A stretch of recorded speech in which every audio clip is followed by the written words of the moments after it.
Guru Kripa Kevalam. Namaste and welcome everyone to Satsang today. Sadguru Sri Muji Baba ki Jai.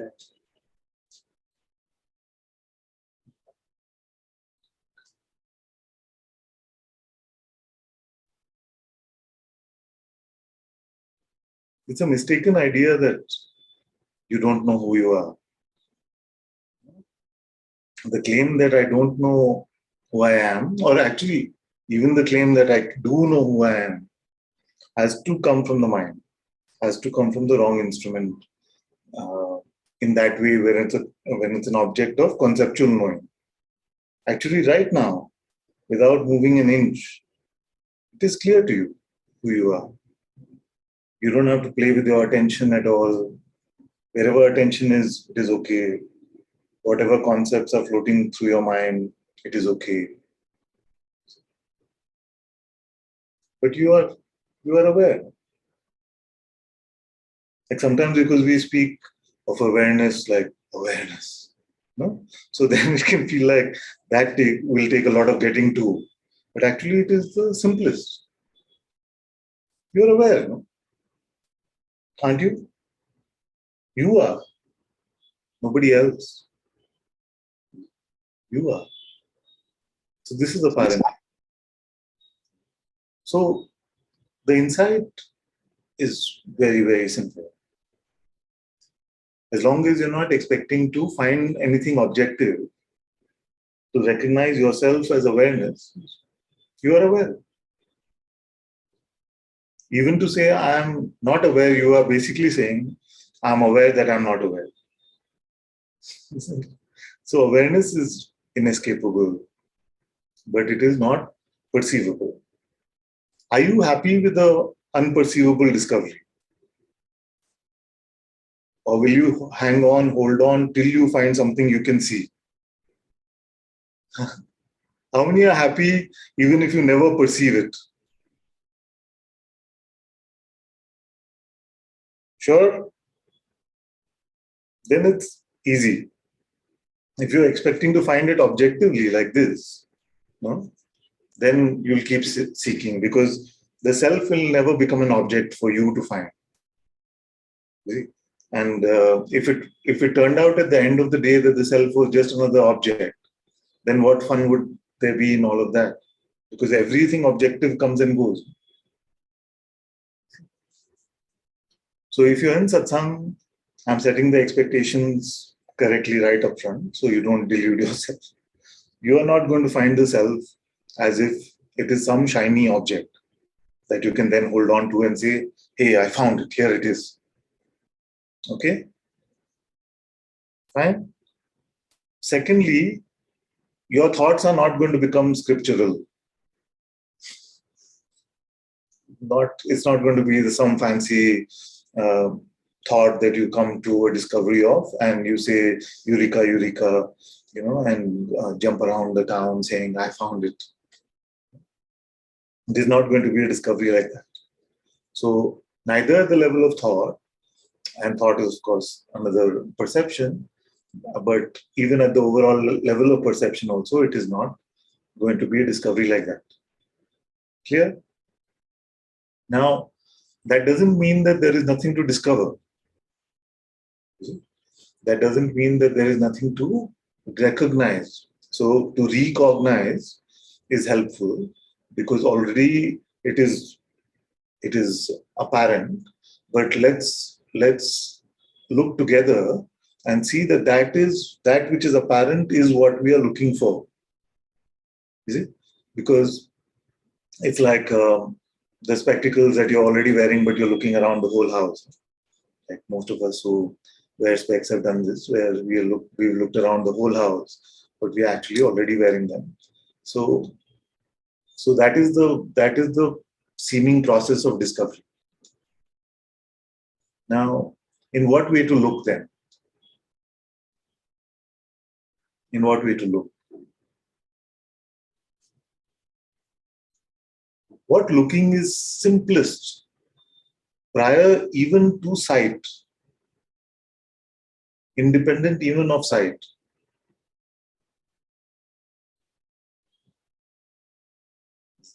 How do you know that you exist?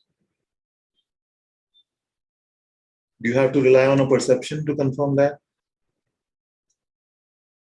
And even though you may say, okay, existence seems to be on the cusp of manifest and unmanifest, so we may say, but I can experience it tangibly in some sense, like a sense of being. But that it is your sense of being, that you, to whom this being belongs, how is that apparent to you?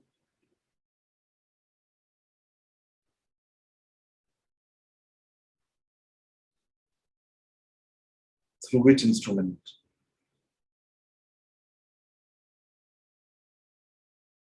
And that is the only instrument with which this discovery is possible.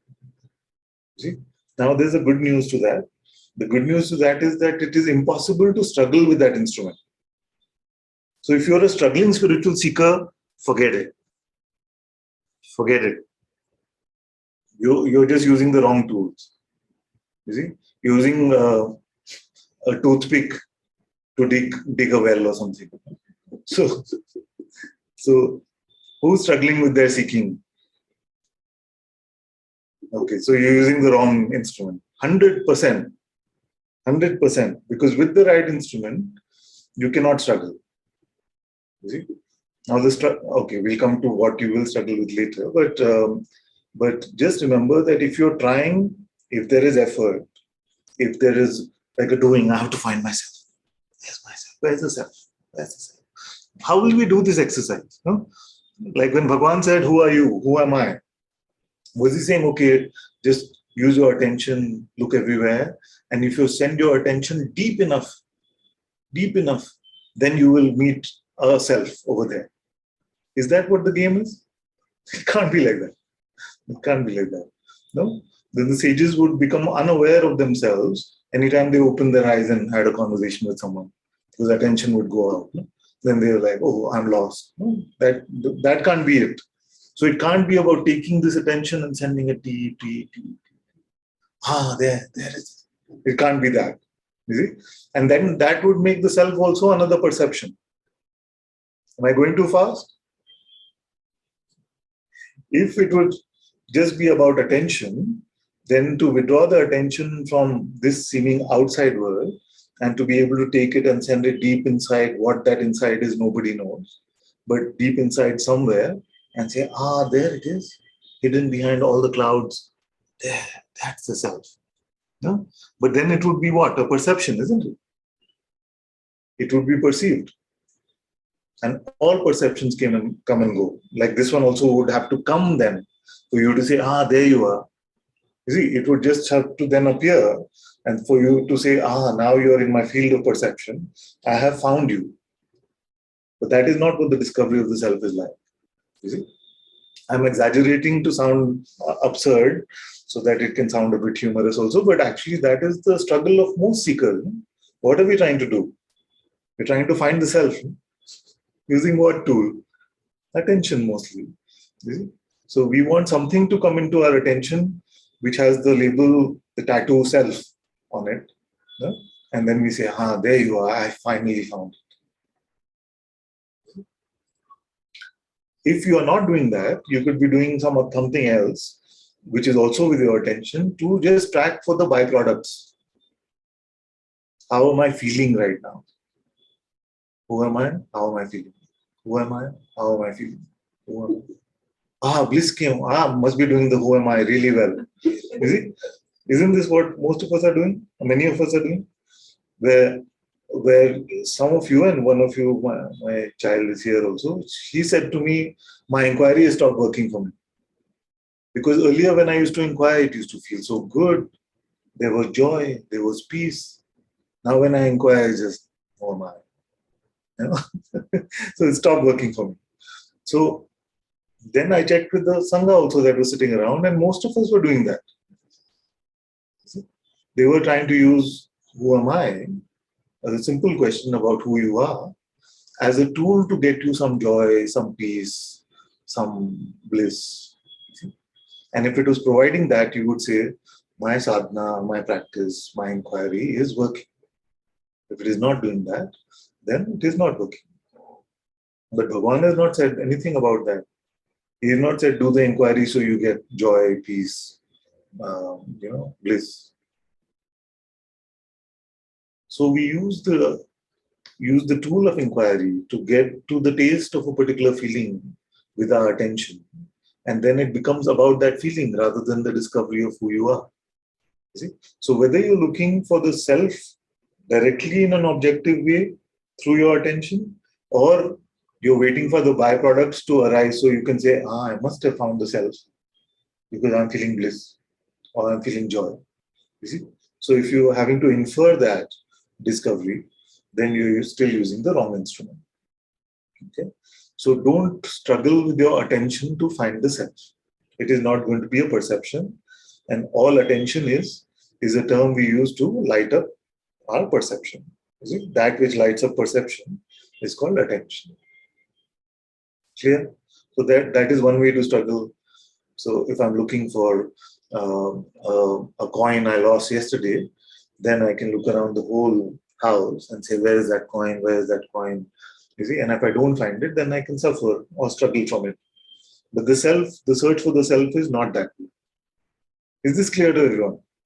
Because this will save you years of trouble if only this point is itself clear.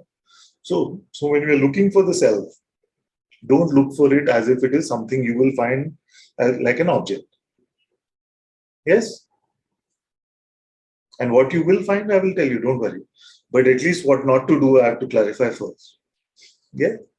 Okay. Now, so that is out. The second thing is, don't expect it to be an equation, E is equal to MC square, Aham Brahman Asmi, I am that self. Don't expect it to be. So what is the other way to struggle? And this is another one of your favorites, which is, I have to be convinced about the truth. I know I am the self, but I am not convinced. So I have to convince myself more and more. You see?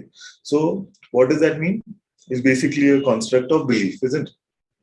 Like I have the concept, I am Brahman, I am the self, and now I just have to keep saying I am the self till I fully believe it. You see? Then when my partner is fighting with me, I have to remember I am the self. No? I am not the husband, I am not the wife, I am not the boyfriend, girlfriend, whatever. I am the self. And if I can remember I am the self, then my anger will be in control. I will not react that way. So I will hold this concept of the self as a full conviction, you see. And then that will make me happy, that will make me peaceful, that will bring me to realization. You see? This is complete nonsense. Complete nonsense. You don't have to convince yourself that you are the self. You don't have to believe that you are the self.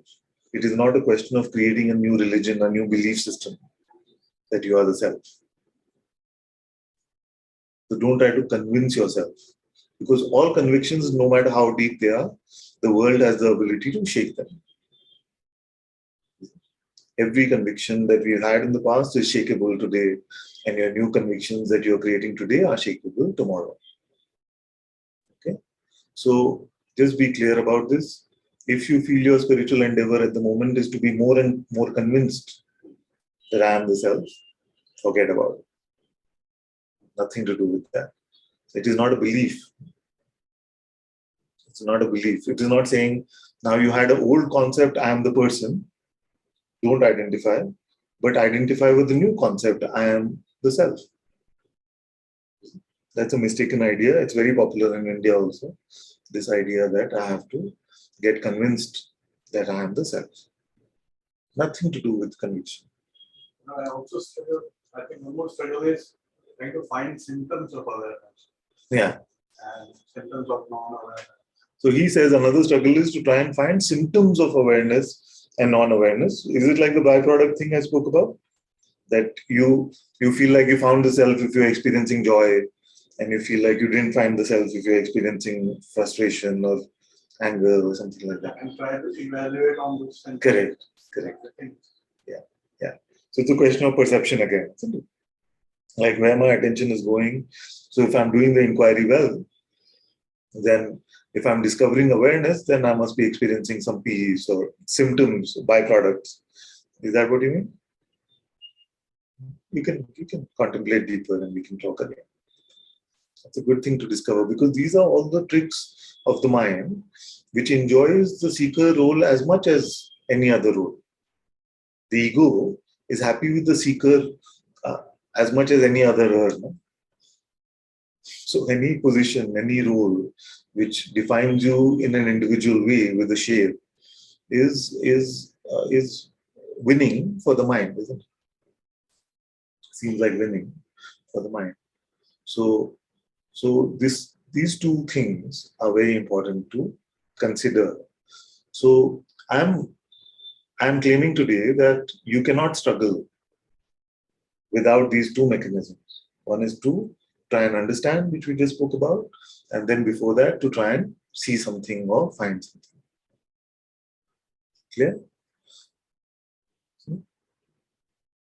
So now if you're not doing these two, struggle and show me.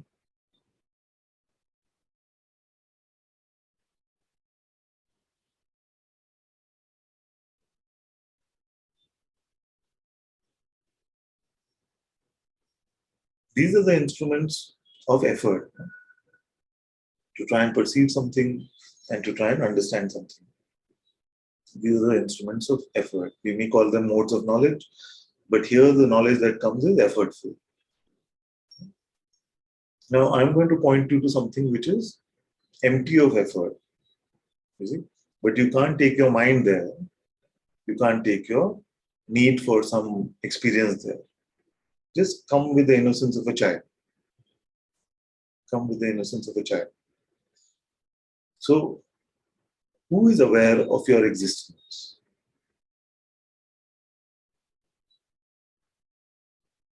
Don't try to see something. Just allow the question to do its work. Who is aware of your existence?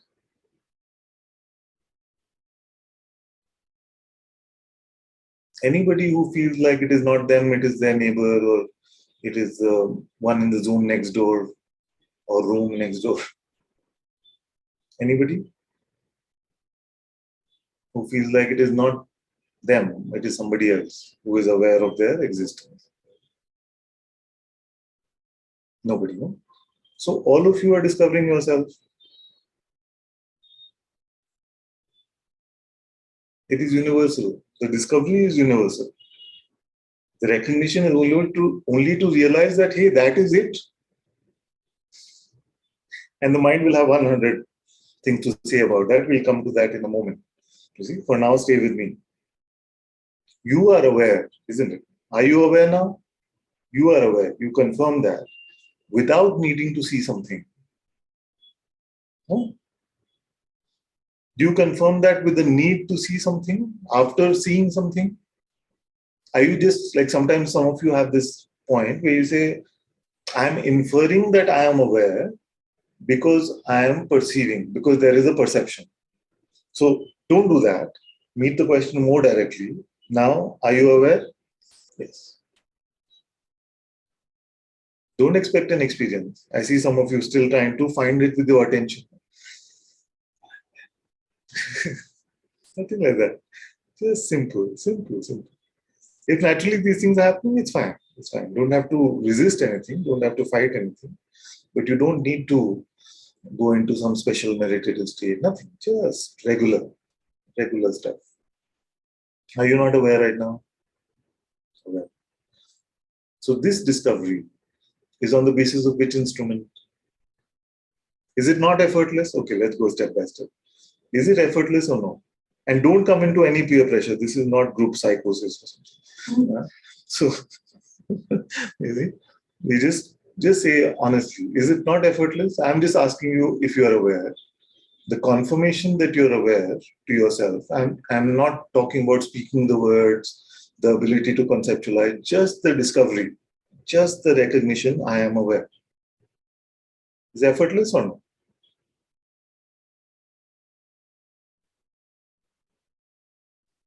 Anyone confused about this? Most of you are nodding on the Zoom, so Take that as a yes. Second page, please nod again if so that we can confirm. I mean, if you feel it is true. Is the discovery effortless? Okay, good. Thank you. Thank you. Effortless. Did you need to see something to confirm your awareness? Whether you say you are awareness or your awareness, same thing. Did you need to perceive anything special or anything at all to confirm? Didn't have to, isn't it? Didn't have to. Did you have to think something before you came to the discovery? Did you have to chant Ram, Ram, Ram, Ram, Ram, Ram, awareness? Yeah? Like that? Not needed, no? Independent of whatever thought activity may have happened, it is apparent. Now, let's go deeper a little bit. This awareness you did not perceive. Therefore, can you confirm it doesn't have a shape? If it had a shape, it would be something with an attribute. It would be a perception, isn't it? But don't infer that. Every time I ask you a question like that, check for yourself. So don't use your intellect. Just check. Checking is simpler. To use your mind is more difficult. So it didn't have any shape, size. Therefore, no question of birth, death, age. All of these things don't apply to it. Now, if you personally didn't want anything out of this discovery, like now, this awareness did not have to do anything for me. You had no desire around it, no expectation of peace, bliss, joy, halo, enlightenment, freedom, satsang, disciples, none of that. If you didn't have any of that expectation, how will you trouble yourself? Is this not freedom? Is this not freedom? To come to the recognition of who you are and to become empty of attachments, desires, expectations. This freedom.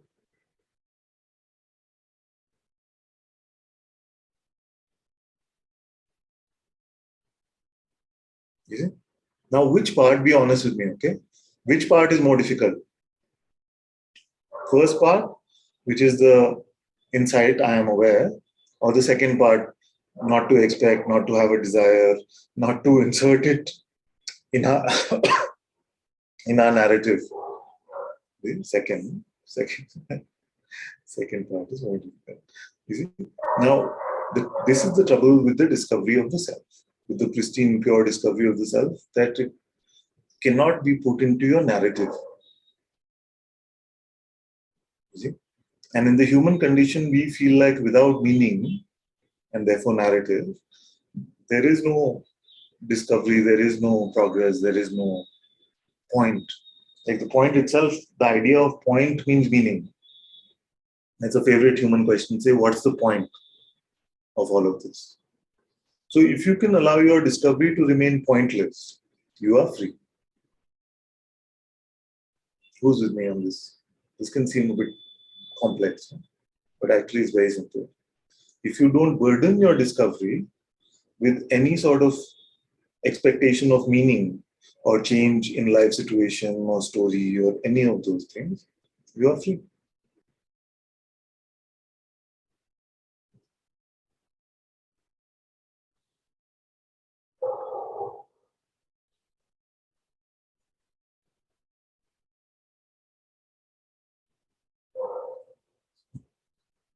One problem is want to stay free. Want to stay free. Okay, so he says this is a good point. So that let's use that as the first mind trick. He says the mind comes up. I'm preceding all this. If something is inaccurate, tell me. The mind comes up with this saying, "Excuse me, I want to stay like this, or I want to stay free." So for that, first, are you confirming you are free right now? You are. Good. That itself is a great recognition. So I want to stay like this, or I want to stay free. No? Now, in that version of the mind's idea, I want to stay free. There is a protagonist, there's a hero, right? Now, is that protagonist the same as what you discovered yourself to be? And don't worry about my hands, I'm giving the answer away. But is the protagonist the same one? The I who wants to remain like this, is it the same I that you discovered yourself to be? You see? So, first, the misidentification has to happen for you to take yourself to be in time. The one that you're discovering yourself to be, I am aware. What does it have to do with time? And don't try to think about the answer. Just intuitively, it's clear to you. In your heart, it's clear to you. If you start thinking about the answer, okay, it is prior to the birth of the universe, therefore time is a function of the universe, therefore all the therefore is the intellect. Without any of the therefore business, without any of the inferring business. You notice that this you that is aware, shapeless, sizeless, attributeless, is not dependent on time. Is it? So you are discovering yourself to be prior to time. Now the I that wants to always be like this is which one? How will you know that this worked out well for you? Like you were always free.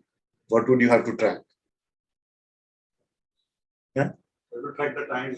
You'll have to track the time, but for whom? For this individual entity, isn't it? You'll have to track this entity saying, this one, he was smiling in the morning, he was smiling in the afternoon, he was smiling in the evening, he seems quite free. But freedom is not about that one. You see? So this is what I meant by desire, although we don't recognize it as desire. So to use this discovery of the non-phenomenal self to help the phenomenal entity is a spiritual desire. Okay? And the mind will have a second trump card, which is very related to this, saying, but I came into this for this. Yeah? I came to satsang for this. Now you're saying that is not possible. But I came to this for this. So if you came for a pebble and I'm giving you a diamond, will you say no to the diamond? Because you came for the pebble. You see, but the justification is just like that. I came to so that I could personally be happy for the rest of my life. I have shown you that there is no person. So there's nothing to worry about at all about happiness or unhappiness, about all of these human considerations. But you're saying, but I came for this. But I'm giving you a greater gift, isn't it? You can recognize it as a greater gift or no? Not yet. You're getting there. So I'm just seeding all of this with you. So when the mind throws up this trump card saying, that's what I came to satsang for. But you came to this party expecting a return gift of a pebble. Instead, you're getting a ruby. No? So are you happier or sadder? Should be happier. Should be more celebrating. This is greater than anything that we could have ever expected. That should be our approach to that second trump card of the mind. No? For the third trump card, it can't be this simple. One, big trump card, ace of spades or whatever. It can't be this simple. Now, what is your feeling about this? Can it be this simple? Or it can't be that simple? I mean, there are yogis who have been meditating in Himalayas for thousands of years. No? Upside down, balancing on their head, not drinking any water, just breatharian yogis, trying to find the self, trying to find God. What are they doing if actually the discovery is that simple? What's they doing? I feel like they're taking care of two. The second aspect, resistance management. So tapa, sadhana, all of this thing may be very good to burn desire and things like that. Maybe. I'm not proposing any of that. I'm saying just remain open and empty, you're fine.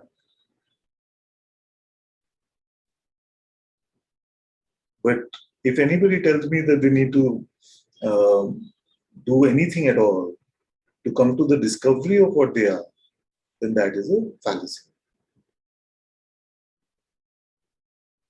Because you've seen yourself. You cannot find the self with your hands and feet. You cannot find the self with your attention. And you cannot find the self in your concept. So there is no way to struggle now left.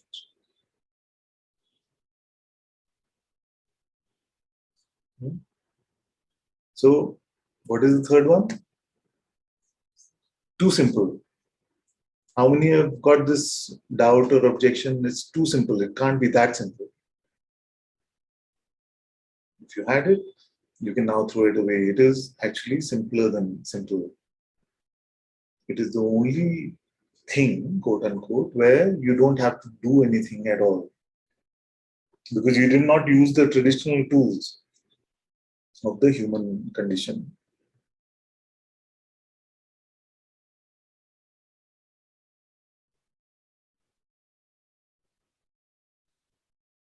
Anybody who wants to report something just on these points so far can raise your biological hand. So, Peter.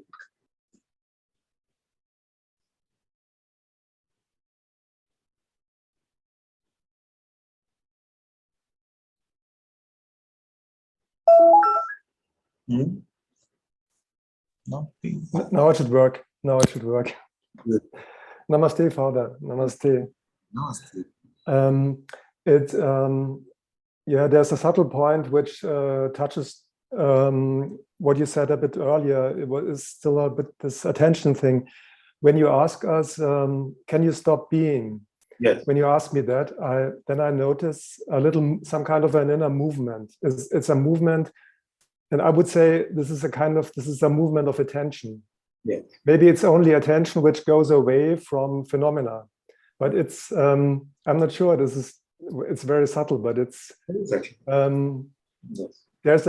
There's a movement, and then the sense of there's the sense of being. This I am. This I exist, which has a little of phenomenal quality, as I would say. Exactly. Yes, and this movement which arises when you ask us, can you stop being? I would say this is a movement of attention. Yes. Yes. Yes, that's why two different questions. So very good you brought this up. Very good you brought this up. So earlier I said very quickly, and maybe it's time to dive deeper into that inquiry. We said the sense of being or the sense of presence or beingness seems to be on the cusp of the manifest and unmanifest. You see, what did I mean by cusp of manifest and unmanifest? I meant that it has a certain primordial vibration type quality, isn't it? So we say, can you stop being? And you feel like for some of you, attention may go in the heart area. For some, it may surround like the body, like an aura. So whatever the experience may be, when you ask a question like this, you discover the presence of beingness. You see? And that has this vibrational quality, like I said, like a movement. You see? That has this vibration quality. Now, this is the presence, the manifest experience of your presence. And it is both manifest and unmanifest. In the sense of, if I were to ask you, is your presence or is your being restricted to where you are having the taste of it? Is it restricted to where you're having, so some of you may have it like in the heart region where you experience your presence. Now, if I say, okay, now is your being restricted to just the heart region? See? Like your intuition will tell you, no, it isn't. No, it has no limits. It has no limitation. No. And yet, the taste of the vibration seems to be, like you said, phenomenal and therefore limited, isn't it? So yes. There's a distinction between the taste of the presence and the actual enormity of the being or the presence itself. You see? So the taste you can taste as the primordial vibration in a manifest way, but the being and the enormity and the magnificence of it is an intuitive understanding that we have. We do not we do not find it in a manifest way. So when we say this whole universe only appears within my being, it is not because this taste has to go in this space, in that air conditioner. You see, it's not that we experience it in that way. It is just intuitively we are aware that all of this is within my being. But the taste is like the sweets in India you get when you have the darshan of the Lord in the temple. You get the what is called the prasad. You see, so you get the prasad. So the same way, the taste of your being is a confirmation of your being, which is phenomenal or primordially phenomenal in that way. Why I say primordially phenomenal is because it doesn't seem to have any other cause. You see, everything else we can say, okay, this is caused by this. It seems to be caused by this. This is so immaculate. You see, so that is why it is called I am or Om, the primordial vibration. But it is not restricted by its taste. You see, it is not limited just by its taste. So that's why I like to say both manifest and unmanifest. You see, it's on the cusp of manifest and unmanifest. But you're absolutely right that when the question is asked, can you stop being? You confirm your sense of being by the taste of this presence, which itself is so pristine and beyond anything else that you can taste in this world. You see, it seems to be the primal taste, like the taste from which all other taste seems to be made up of. You see, that's why it's a beautiful, beautiful discovery. Yes, and even the taste, this slightly phenomenal taste, is not enclosed in the body. There's not the sensation is not that it's somewhere in the body. It's just also this taste is it's not, you cannot localize it. I cannot localize it. It's just there, this vibration. Yes. I wouldn't say it's in the body. Yes. You cannot say it's in the body. In fact, you cannot say any sensation is in the body. Yeah. It's impossible to localize actually any sensation in that way, but especially this, we cannot say. But you may be able to point and say, like Bhagwan used to refer to it as the heart, the heart. And many times in Satsang, we also call it the heart. This is like the taste of the core of being, but that is also too many words just to communicate the taste of the core of the being or something like that. But you're absolutely right that there's a distinction between the two questions. And that's why I propose them separately. First, I may ask you, can you stop being? And then your attention may go to the sense of presence. You see, and you say, no, this sense of presence is here. It cannot be stopped. Then when I ask you, who is aware of even that being, you can confirm it is you. But that you doesn't have any shape, size. It does not have even a vibration like this. That you that is aware, although this manifest vibration is the vibration of that itself, but in a conscious way, like as consciousness. So we are placing these provisional conceptual distinctions just to point so that it's clear as to what we are pointing. So that which is aware of your being, you cannot say this is the vibration of it, this is the sensation of it, this is the taste of it. All of this is not possible, but you can confirm that it is I and it is aware. Now, many struggle with it's a slight digression, Peter. I hope you don't mind on this one, which is another mind tactic to say, I find awareness, but I don't find I there. Yes. No, many say that. Because we are so used to relating I to be this guy. So because we find this one as I, then when we say I find awareness, you see, but the one that finds awareness is which one? This itself, the self itself.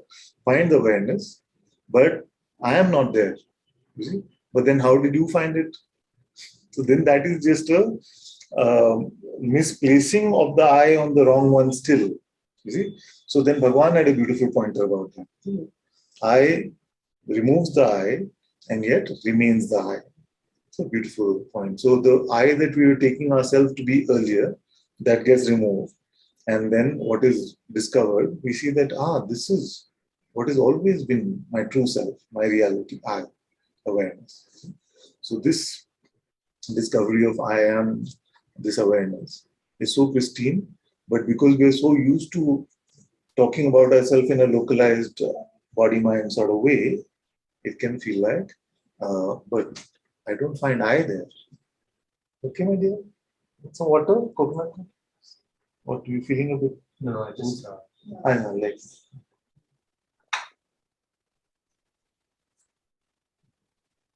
So that's what the fourth, that I found this awareness, but I did not find I there. So how can I say it is myself? With me? I feel like I'm losing my audience. I'll start speaking louder. What are the three before this? I'll become class teacher mode. What is the first one? I always want to have this. No? So it takes yourself to be an object again in time. What is the second one? It can't be that simple. Maybe it was the third. What is the second?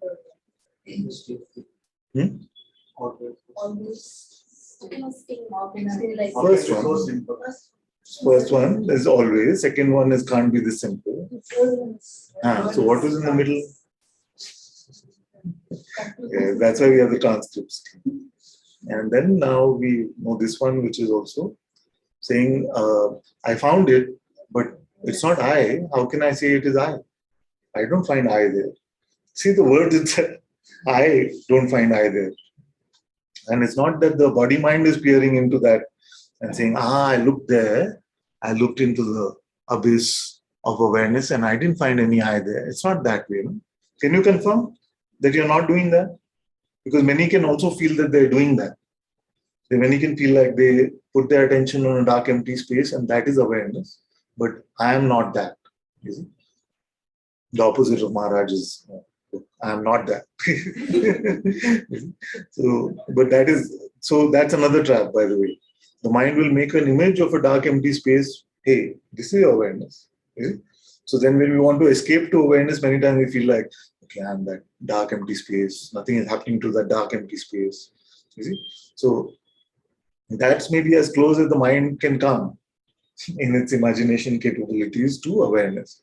But if you're taking that to be true, ask yourself who is aware of that dark, empty space. Ask yourself who is aware, and is that dark or empty in that way. Okay, so don't take any picturization, visualization to be the awareness. So I hope that is clear. What are the other mind tricks? I used to have a trick which would say that I'm still here. God would say that you can't, you're not Yes. I still exist. Good. Thank you. So what she's saying is, yes, discovery, insight, clear. Hey, but I'm still here. Mr. Ego, Miss Ego, I'm still here. I have not gone anywhere. You can't escape me that easily. No? So do you find that? The mind pushes that kind of button saying, oh, if you were free, then I would not be here. Like that. You can recognize it's not. The mind can continue with all that it wants to say, but it has nothing to do with your reality. So waves can arise on the ocean. How does it help me? Exactly. So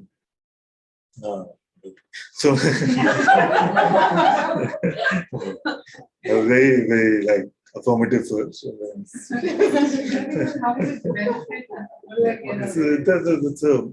In a way, we looked at that as a precondition to the discovery itself. Like if you don't burden yourself with that, then you're just free. And then in that freedom, what are the tricks that your mind is playing? You see, and these are the various forms of desire and expectation that we are highlighting.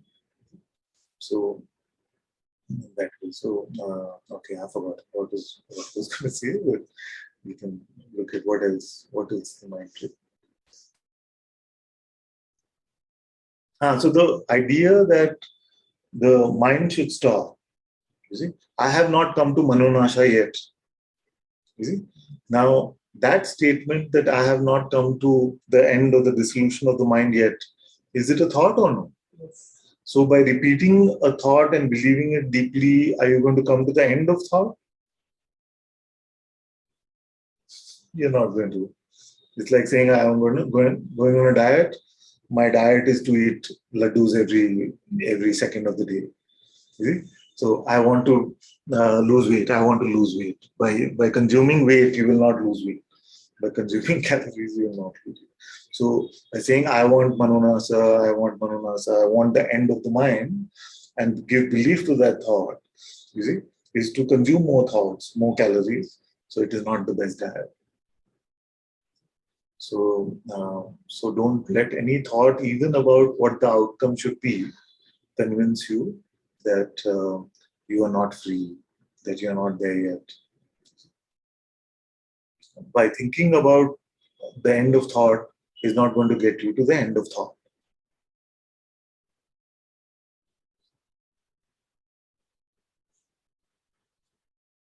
So don't try to come to the dissolution of the mind. I should be done with this by now. This kind of thing. Clear? What else trips you up? Specific thoughts should not. Like most others can come, but some specific thoughts should not come, like resentment thoughts, grievances. Because we heard this.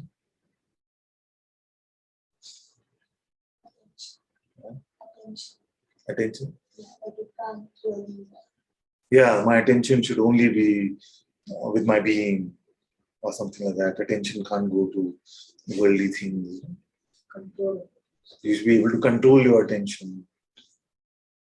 Or siddhi should come. Huh? Siddhi should come. Siddhis, which is spiritual superpower, should come. Halo should come. What siddhi would you like? This is your chance. Being able to see you whenever I want. You want the siddhi of being able to see me whenever you want. Done. Just don't define what me means.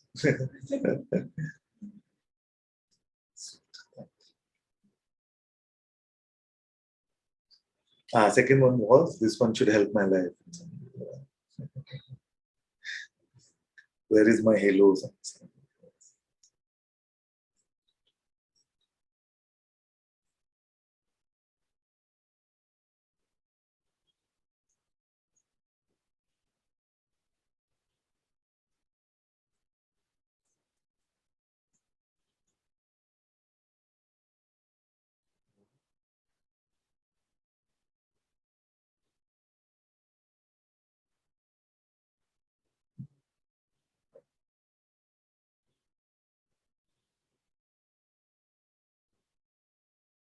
But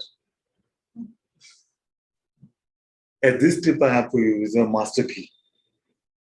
Everything after but is only rubbish always. If you value it, you see, it'll be about time, it'll be about personal expectation, it'll be about I want to stay in it, all these kind of same things that we talked about. Why does suffering keep coming back? All these kind of things. It's like the one who's selling you the suffering itself tells you, no, but by now I should be at the end of suffering. The seller of suffering itself says, by now I should be at the end of suffering. Which this little old me, not the reality.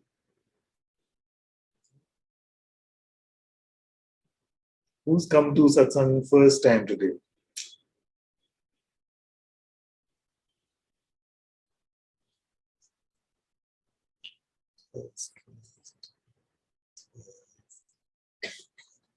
Salah. Okay, let's go to Salah.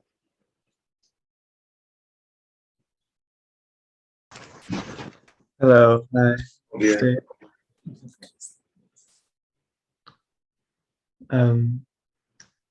I Feel safe.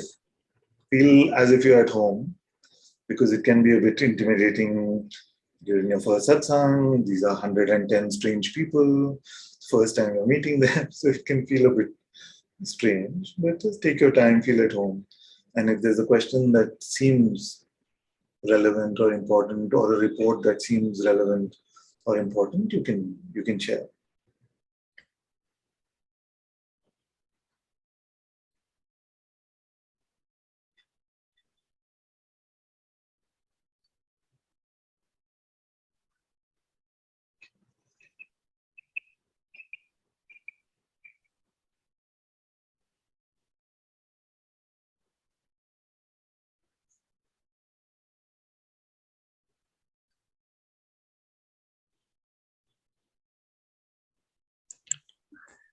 I would like to ask or share a report when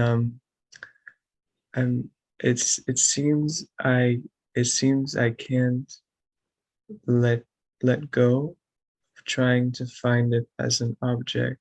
Mm-hmm. The idea of it is very so sticky, that what you described in the beginning. Yeah. Yeah. Okay, thank you. Thank you for exposing that.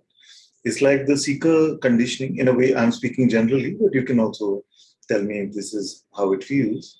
It's like we've been seeking objectively for so long.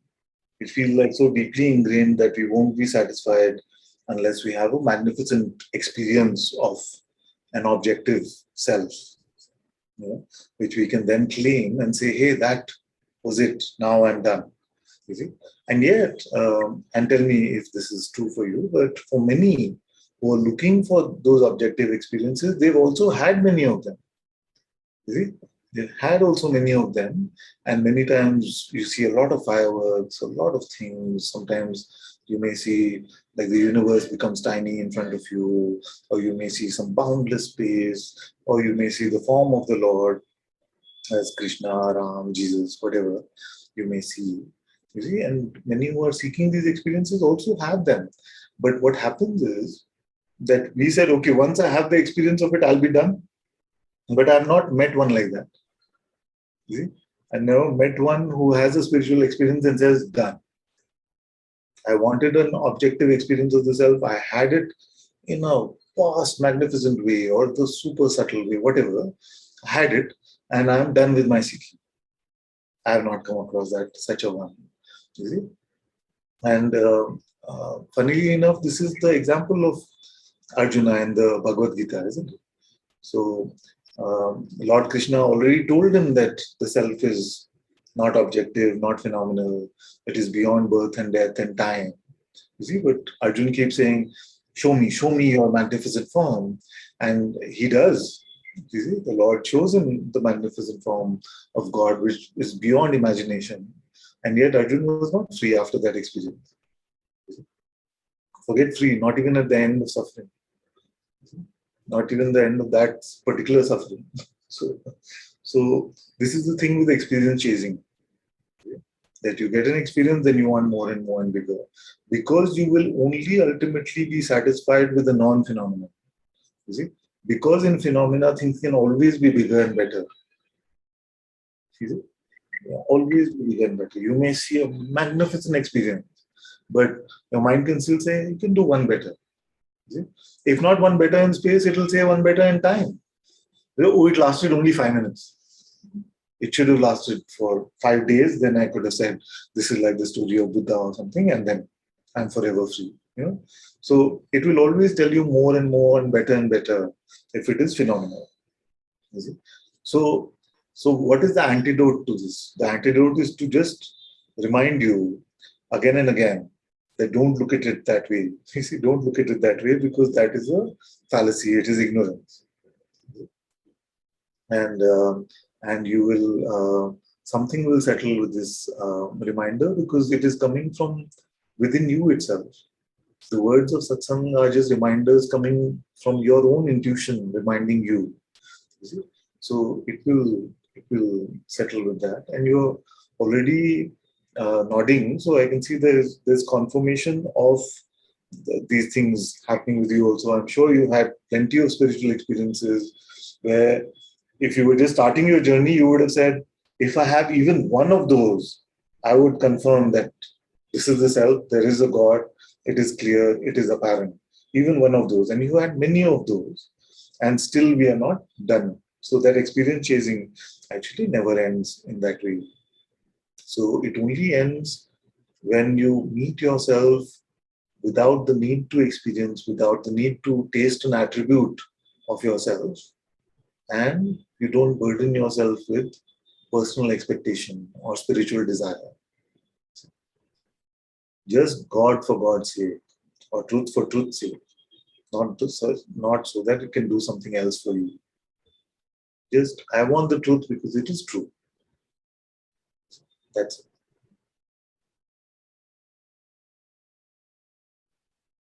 So I'm hoping that this conversation has chopped up the majority of the power of the conditioning to try and grasp it in a phenomenal way.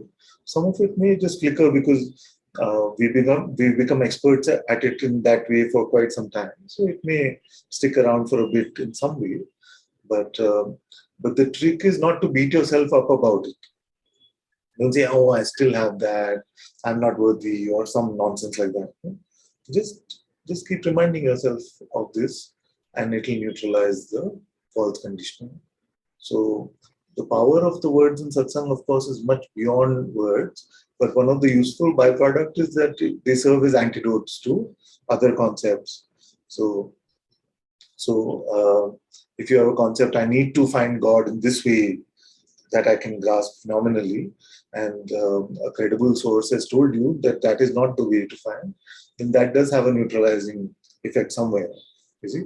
But one tip I have for you, so that you don't go too much in the other direction, is that don't create a new set of concepts around that. So don't become like a believer in the concept.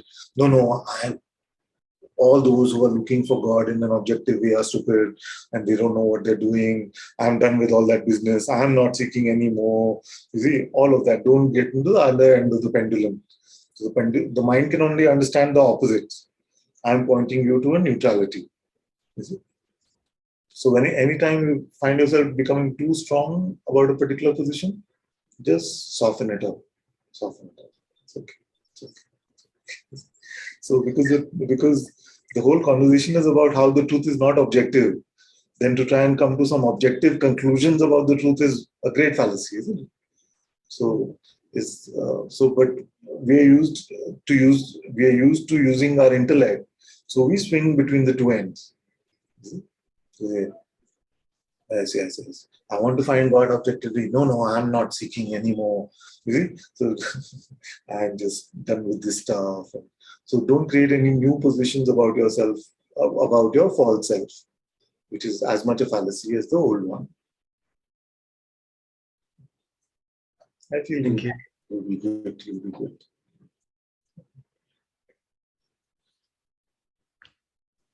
Thank you. So nice to have you here. Who else? First time? Nobody else? Who haven't I spoken to for a bit?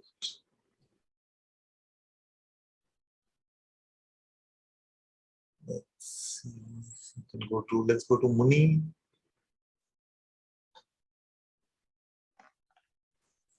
Hello, Guruji. Oh, well, Is it possible to hear me? completely. Yeah, good. Yeah.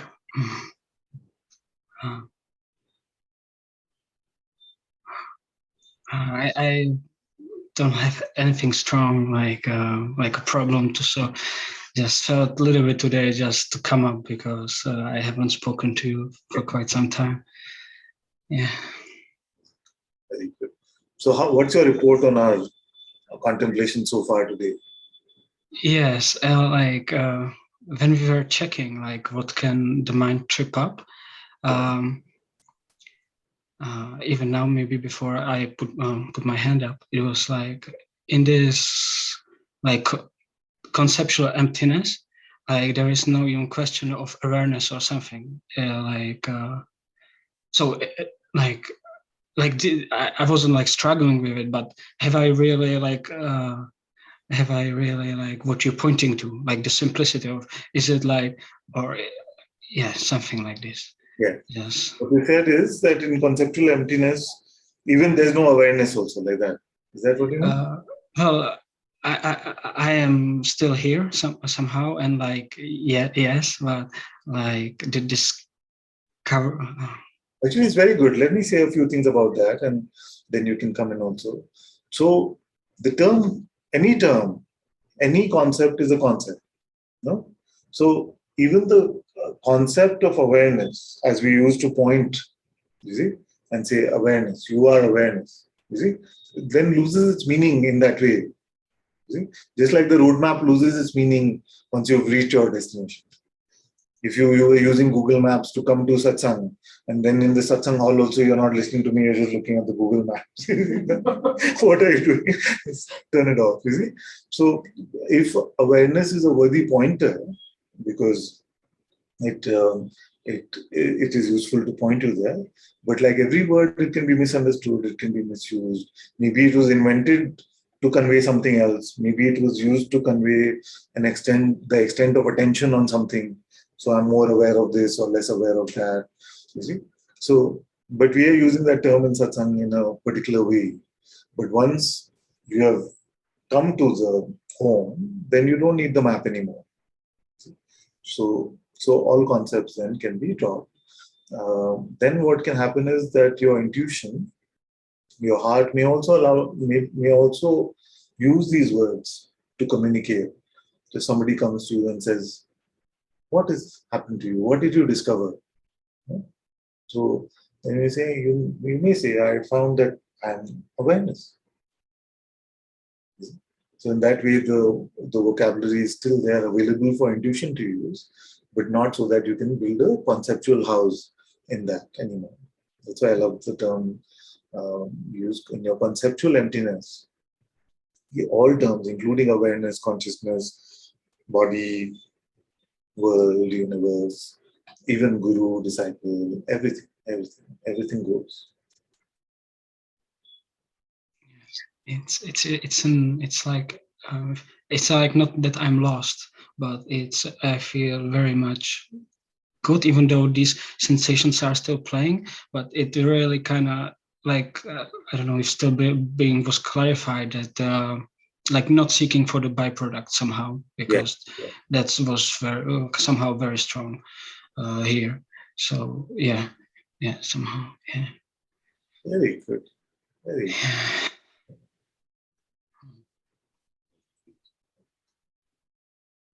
Very good.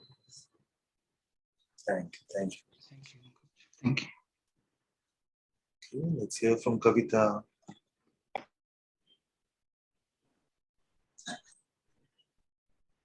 Father. Hello? It's a bit soft, but yes, we can. Okay, yeah. So after last time, I'm feeling much lighter. There was a lot of, the next day itself, I started feeling that all my emotions and everything I was experiencing was being experienced. And there was nobody here experiencing it, in the sense it was just not me, you know. Yes. So I was crying, and I had a tremendous pain the next day for something that happened, and I just felt that it wasn't my sorrow. Yeah. There seems to be some concept yet about, because of Ramana's teachings that I've heard, that until all your vasanas are removed, Yes. it's not complete. You know, you can experience this, and it's all nice, but each vasana has to be removed. So there's awareness that the vasanas are still there, although they're not mine, but they keep coming up. Yeah. And so there's all kinds of stuff which is yet so-called like a baggage. So there seems to be some kind of, what do I do about that? Yes. I comes up again, you know. Okay, thank you for bringing this up, because this is another classic trump card. No? And this in a way is, if you read the beginning of Be As You Are, this is the challenge that somebody brings up to Bhagwan also. So I'll just remind you of that conversation, from paraphrasing from what appears here. So Bhagwan said this, that you cannot attain the truth. You cannot attain the truth. Only the false has to go. You see, so self is here. You have to drop your ignorance. You see, the only thing you can do is drop your ignorance. And then he said, till you drop all your ignorance, the self will not be found, or you cannot be free. So the seeker says, but what is this? How do I drop my ignorance? You know what Bhagavan says? That you have dropped it now.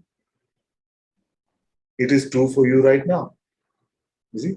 Now many may read that and see he was talking to that particular seeker, that he was just ripe about to fall from the tree, and then Bhagavan caught him there and said, you have dropped all of it now, now you can be free. No, he was saying right here, right now, all of you are empty of your ignorance. You see? So in response to something like this, I made the metaphor of the tree and the leaf. You see? So if your vasanas are the tree, you see, but you are empty of them right now, fully, all of you, whether you like it or not, whether even if you wanted to hold on to the tree, right now your being is fully empty of them. You see? Now what happens? That the mind sends you a leaf, like a messenger leaf. It says, hey, I don't think you're free yet, or you're not empty of your vasanas yet. You see? Now we may feel like we're just allowing that leaf to come to us, but actually we allow the entire tree of conditioning to come back. Mhm. So this is the game that is going on. How to be free from all your conditioning? You are. See? But if you hold on to a leaf that comes, then it comes with the whole tree actually.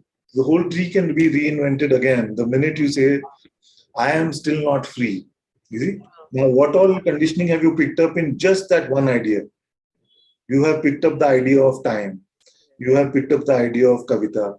You have picked up the Kavita who started her spiritual journey, has gone on to this way, because the still conveys all this, right?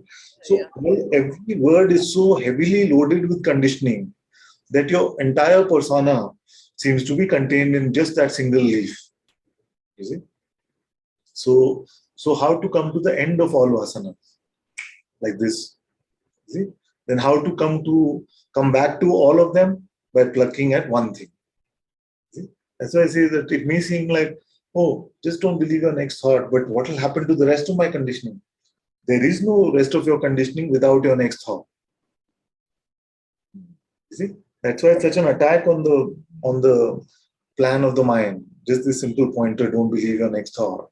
So that because it cannot pose the entire ego without that single message, which you may say is quite harmless. No, sometimes we even look at these things and say, okay, how is something like that couch is brown? How is that conditioning? It's a thought, it's a concept. But how can that be conditioning? Because if you notice the tricks of the mind, if you give your assent to one thought, that couch is brown, you see, soon what does it do? Oh, I love brown. The I has come quickly and I don't like brown. Or when I was a child, we used to have a brown couch in our house. I had a brown cat once. So any of this, you buy into one idea, the me is just sitting in the tail of that idea, just sitting in the tail. So how to be free from all vasanas? You are. But even if you make the claim or you say, oh, am I free from all the vasanas? What have you taken yourself to be again? Is it? Okay. So the game is different from how it seems on paper. You see, on paper it may seem like I have to deal with this set of vasanas, I have to deal with this set of vasanas, but that game never works out because, as Guruji says, you start cutting the branches of the tree. So you start with this branch, and you cut, and the other ones are growing. By the time you got to that side, that one started growing again. You see, so we spend our whole life cutting these branches. So the simplest way to attack it from the root is right now. And Bhagwan sort of put us in this sort of Zen conundrum by saying that it's not possible till you drop all your vasanas, and yet it is immediately available to all of you. He was not messing with us, and in a way he was, but he was really pointing us to that which is beyond time. So if you put yourself in a narrative, you can't do it. You see? But the way out, to step out of your entire narrative is right now. So that's why it became circular twice, And then the seeker was just like, but what are you saying? How can I then be free from all your vasanas? He said, you already are right now, or something like this. So that's a very revealing conversation.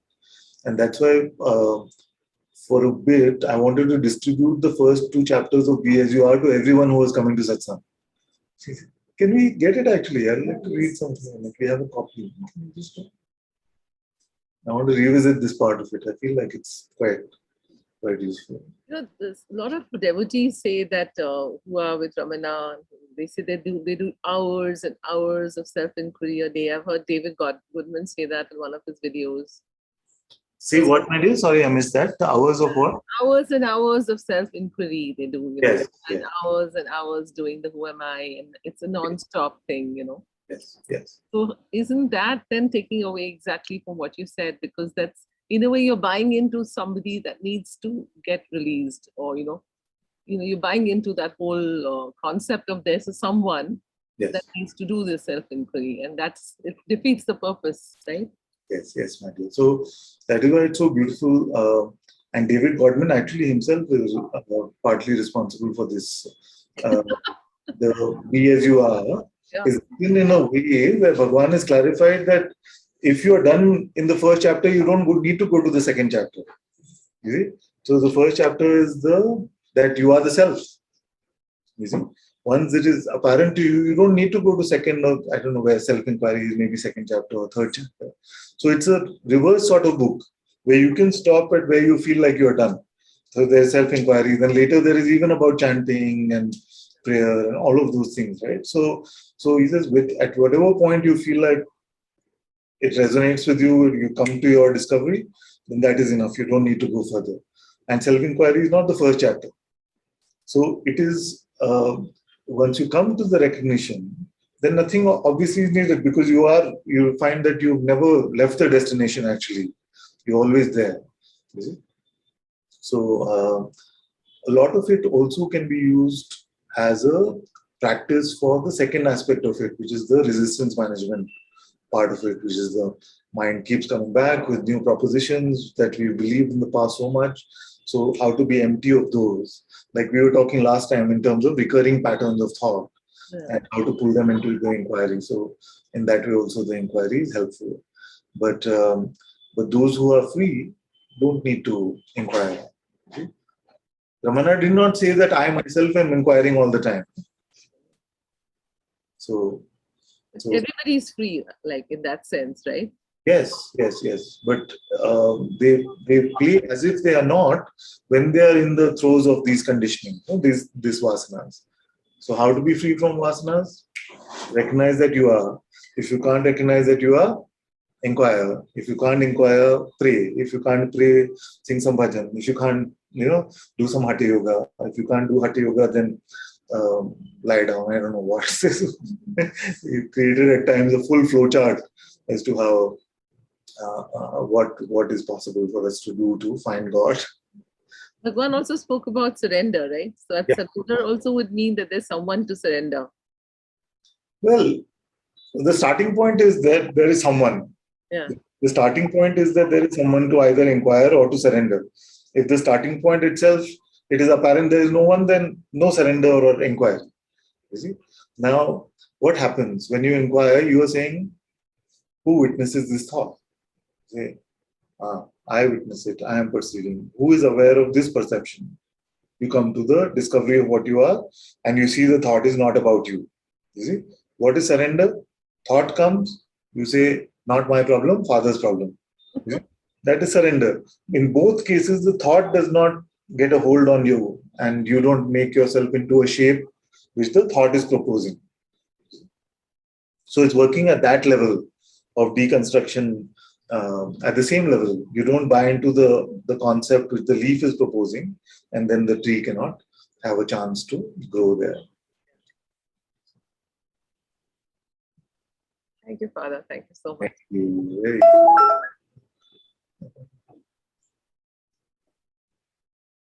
So if you're of a temperament which is more inquiry type, and this temperament also changes from hour to hour sometimes, but of inquiry type, then inquire. If you feel more devotional, more surrender, surrender.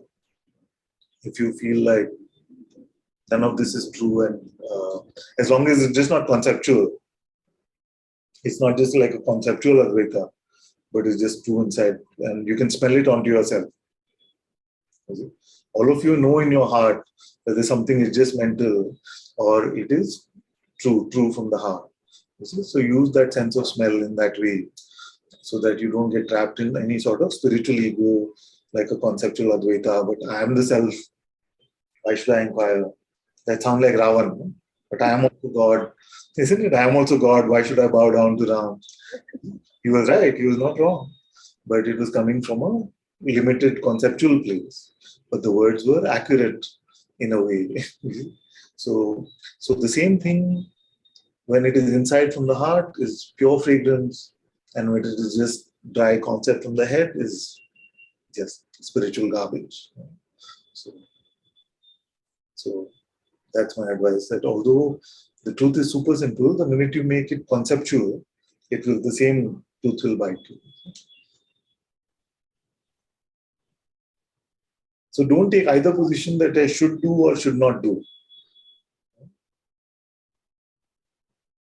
Do whatever comes up naturally at that point. Yes, and that doing is going to happen naturally, and don't judge yourself based on that. Don't have these parameters of right and wrong, good or bad, better and worse. Thank you. Thanks, Father.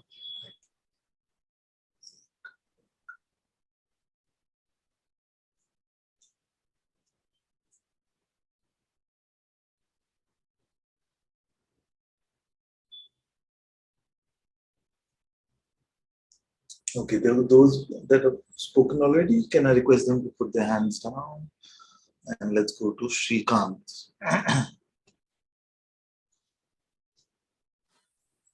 Namaskaram, Father. Namaste. Yeah, it's been some time since I spoke to you.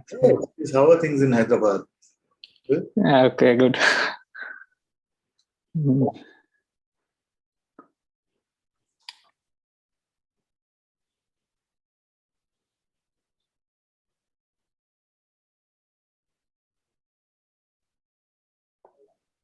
I'm just seeing if something comes up. Yes. That's good. So in the interim, I'll just give someone some advice, because it's a habit here. So primarily, all of this is about not using the wrong instruments. Yes, that much is clear, hopefully, to everyone. That if you're not using your mind and you're not trying to perceive your way to some truth, then you cannot falter on this path. In fact, there's no path left. So, and you cannot make a mistake with the right instrument. You cannot do it right or wrong. You cannot use your intuition wrong or use it right. It is just your intuition.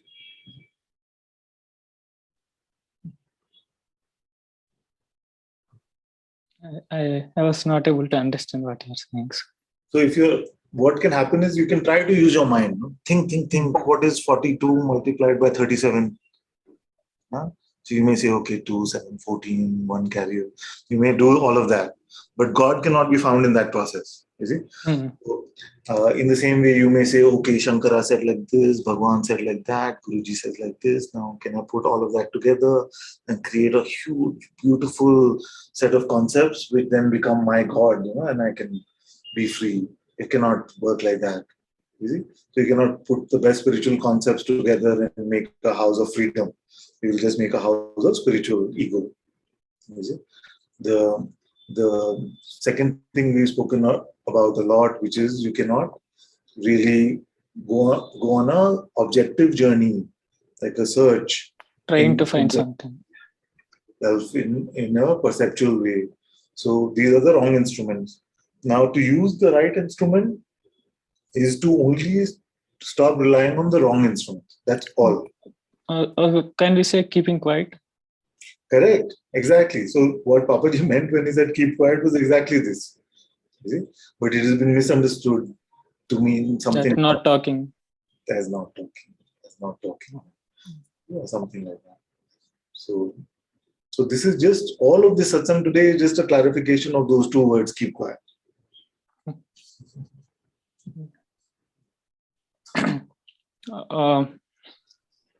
Often these days, my mind tries to pull my attention, saying that you are not looking for a job, and then you are not even trying to contemplate or do your sadhana more.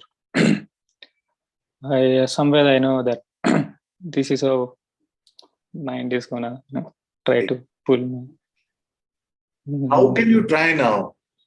In the sense, okay, so you can try for a job, you can send some emails and all that, but how can you try spiritually?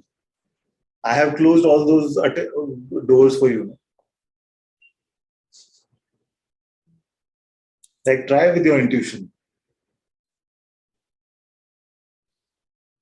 Can you try to do something intuitively? In the world, we may speak like that, but the intuition, as I have shown you, is beyond all these notions of trying and not trying.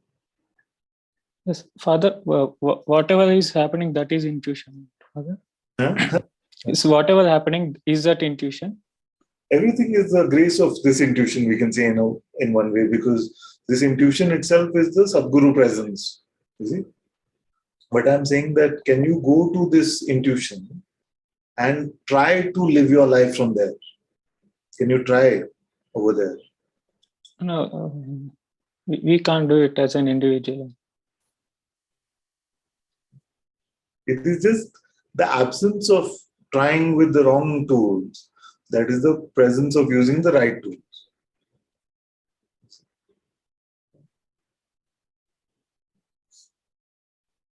Everybody's out.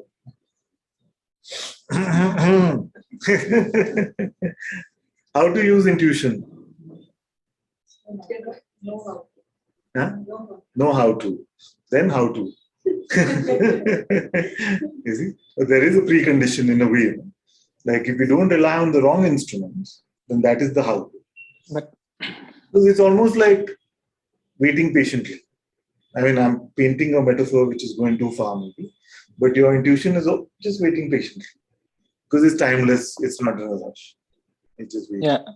yeah, Then it's when you're finished your play with grasping in perception, and like, okay, then you go to the play of grasping with thought, of trying to understand more and more and more and more.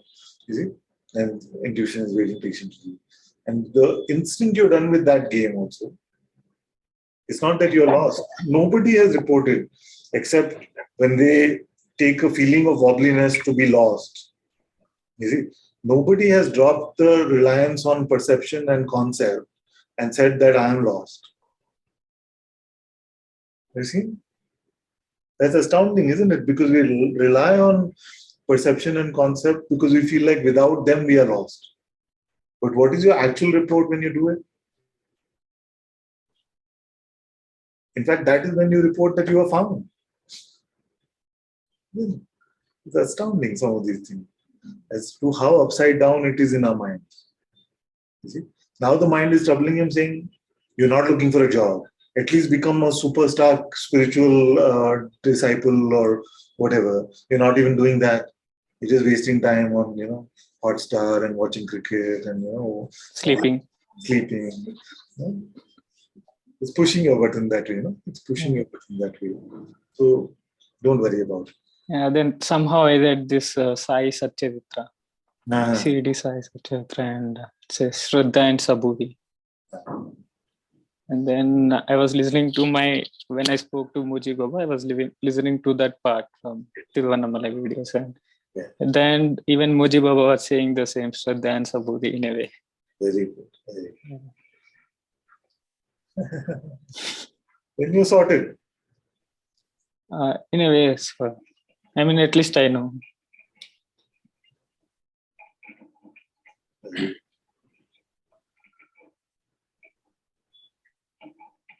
How many of you feel like there's something missing in your discovery or your insight? Like, I'm getting it, but not fully.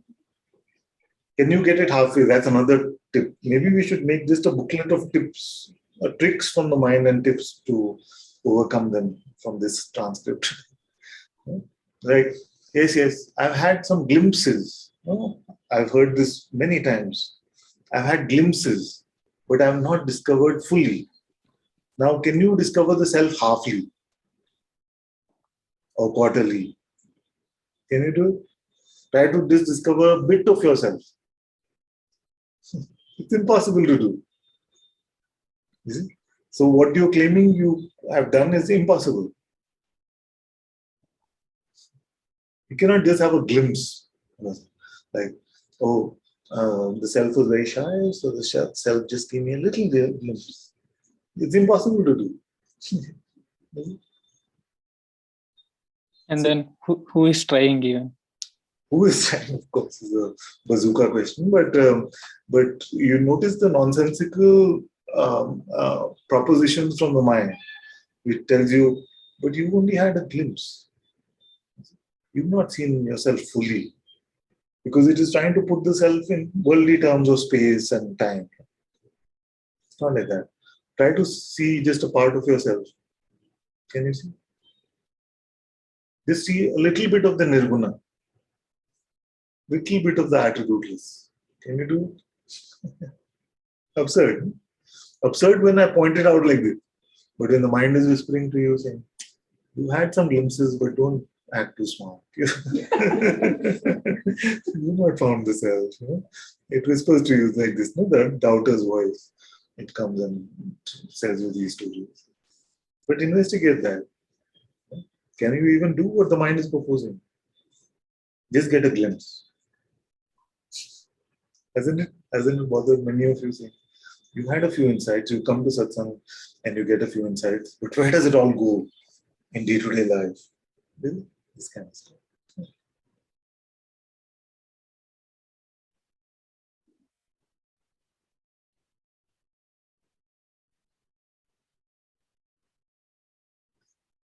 So, are you trying to solve something, my dear? No, Father, I'm just trying to keep quiet. Trying to keep quiet is not keeping quiet. Yeah, I can see that as well. How would you try? Yeah. See, no? You can see. Very good. Very good. See, trying to be is not being. I'm just going to try to just be from now. That itself is the dust in the eye, the speck of dust in the eye. And whatever is watching, it is what intuition is. Huh?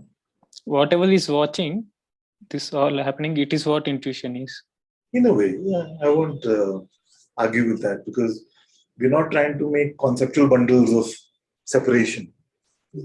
Usually when I refer to intuition, I'm just talking about the Satguru's presence, which is available to guide us at every moment. And it is the source of true insight. But it is not separate from reality itself. So it's fine. Yeah, I mean, I read somewhere Bhagavan saying that I don't do anything, but in my presence, whatever has to happen will happen. Yes.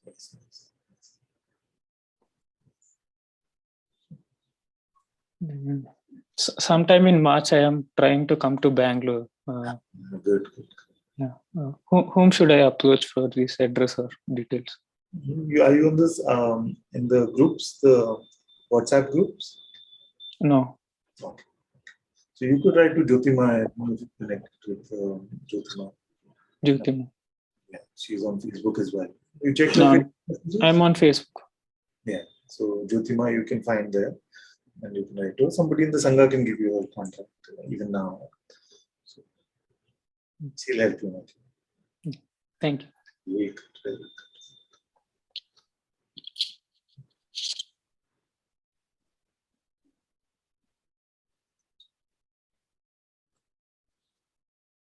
Okay, hands and hands. Let's go to Devi. Hello, Hello, my dear. can you hear me well? It's all right. It's not great. I have Not a bad. new headset, but But it's better as you move it closer. Yes. yeah, Yeah. okay, thank you. Um,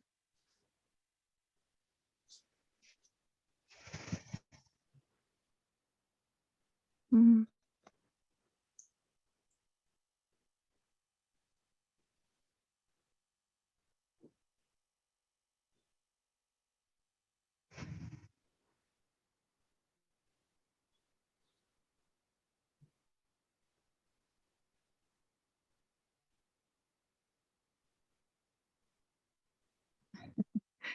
I don't know what to say exactly.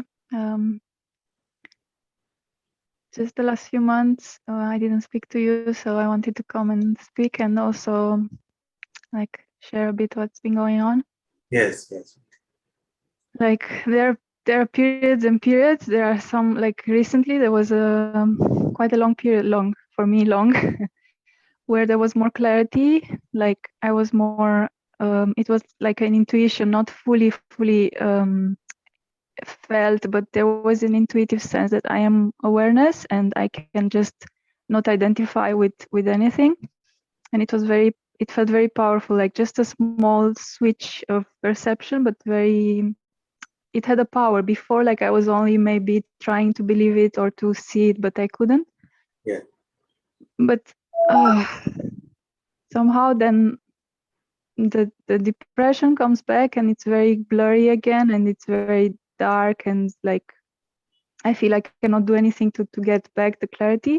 And then I get very discouraged and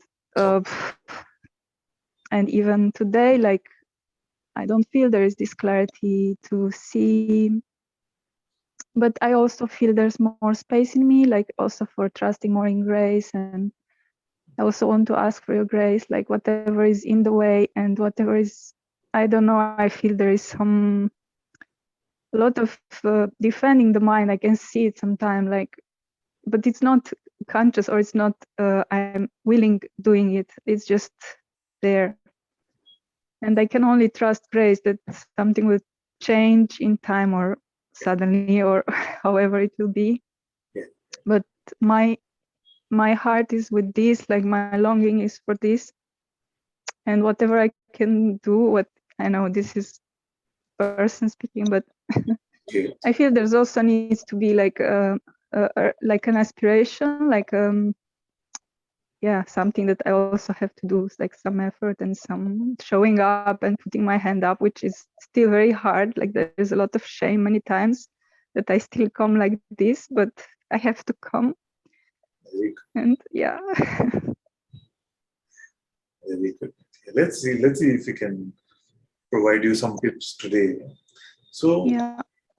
actually, clarity and lack of clarity is in the realm of perception and the realm of the mind.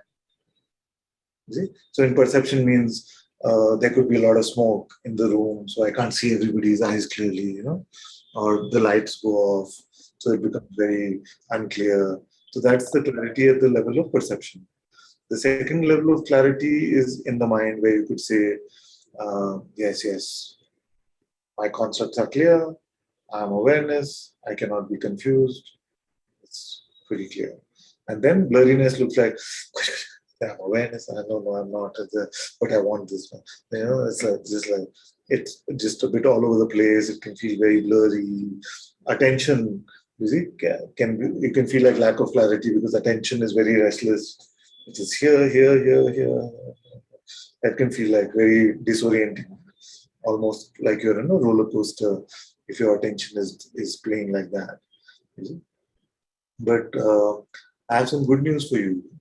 The clarity that I am pointing to, you see, is independent of all of this.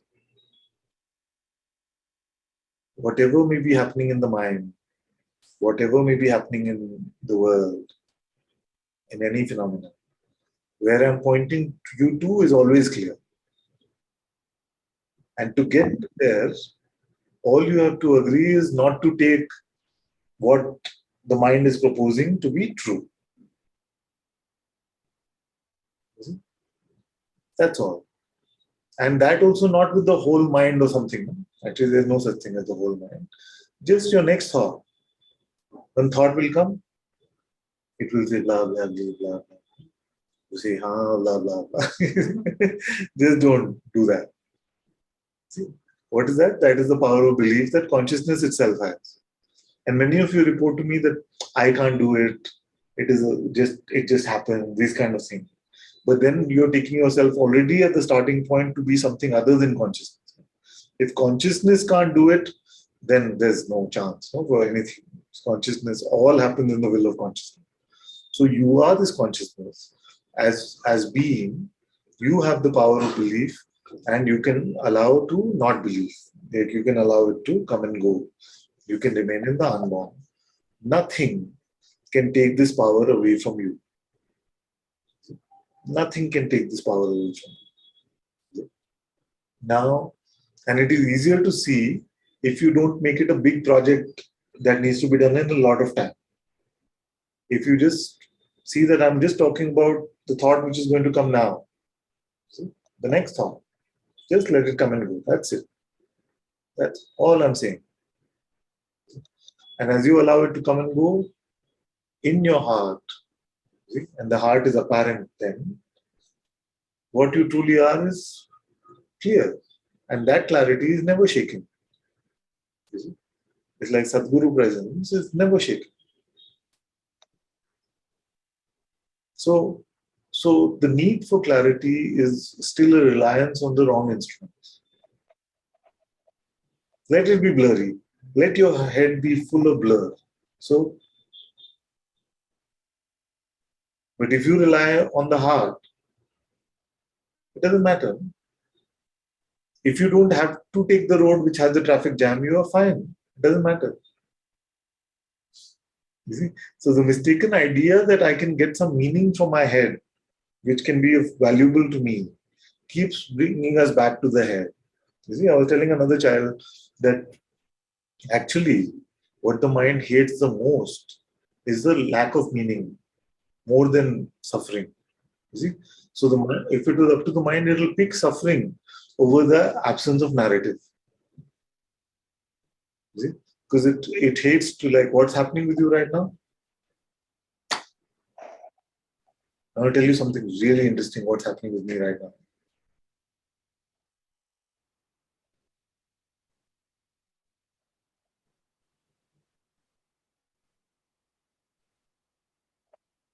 You see? So mind is really interested in that kind of thing. There's got a story coming. It's just,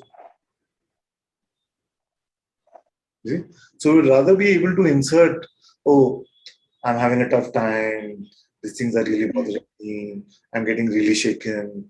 You see, all of these things compared to the absence of meaning about what is happening right now. And the absence of meaning mentally does not mean that you have a meaningless existence. Nothing can change the vastness and the beauty of your being ever. But don't try to squeeze it as if it is some juice that you can get in your mind. Are you with me again? So, allow your head to be blurry. Is there nothing else to you than your head? What else do you have beside the head?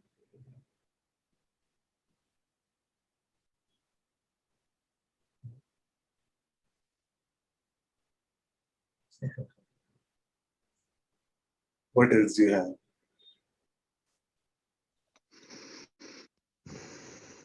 Is your existence only the existence of your head?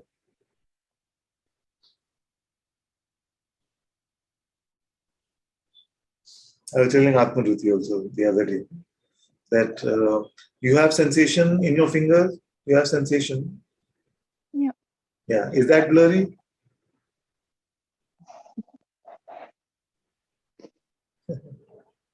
Is that blurry? Well, in the sense that I can't feel it, so if you look at it from the lens of the mind, then everything will seem blurry. yeah. Specs are a bit blurry. So, but look just for yourself. Like just do that. Just do that. Can you do that? You're not doing it. Do it. Just click your finger. This myself. Yeah. Can you experience the sensation in your finger? You can. Yeah. Is that blurry? No. So there is more to you than you give yourself credit for. It is not just the things in the head. So you can experience your leg, your arms, your neck, your what is this? Chin. Take some time to identify again with the body. But you can experience all of these things. And that is not blurry. It's still happening within your being. You can experience the things in front of you see, as perception. It's not blurry. But the need for clarity in our heads gets us attached to the state of it. So, am I confused right now? Be confused. It's okay. It's just the tiniest aspect of your being.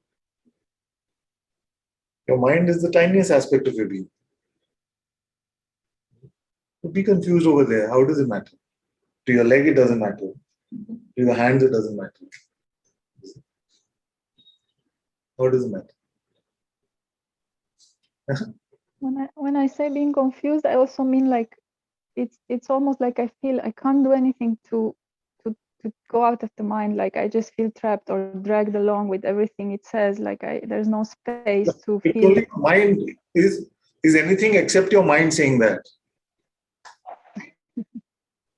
I don't know. Check now, because this is important to see whether these diabolical reports, which is that the mind is everywhere, you see, it does everything. I take it along. Is it itself saying that, or is there your leg is also saying that, your fingers are also saying that? Who else is saying that in your being? That Mr. Mind, why you have to come along everywhere? I didn't invite you to this party.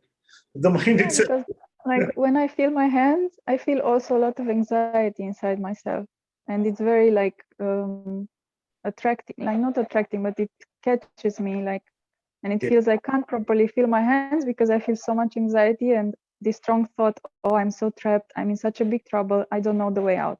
That's the main story. Like There's some guidance about thoughts and emotions that I shared on Facebook and Instagram yesterday or today, 2 days back. And that may be very helpful. Right? Because the minute you label it as something, then you actually stop looking at it. Now something's happening, you see, something's happening there. And you see that. So that itself is a beautiful interplay. So there's some sensation playing out like that, and then you're trying to experience the sensation of your hand. Without the intervention of your head, everything is beautiful actually. You can see, oh, shit. You don't have to label it beautiful.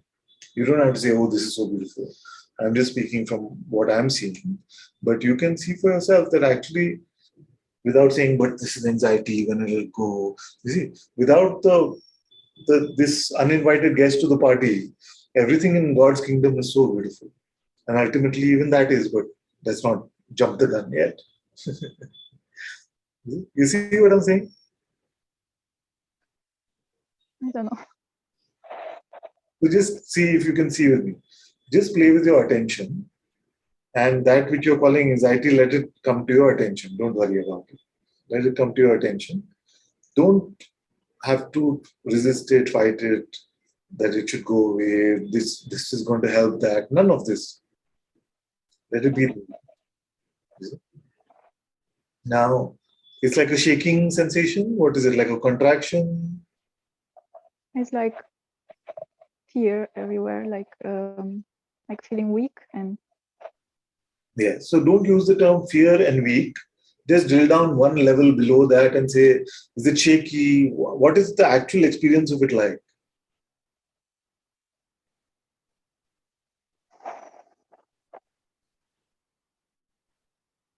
Meet it fully. Meet it fully with the innocence of a child who doesn't know the definition of it. So you have to explain like a child what is happening. Something is getting squeezed, or something is feeling shaky. What is it that's happening?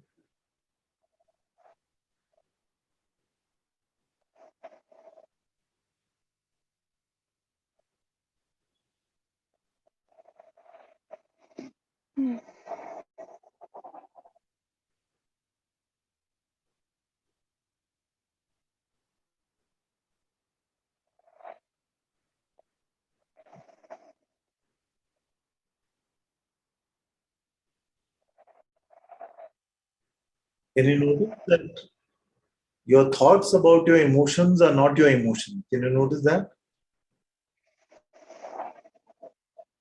All of you can see that? That your thoughts about your emotions are still thoughts. Your emotions that are at a different level of your being. Yes?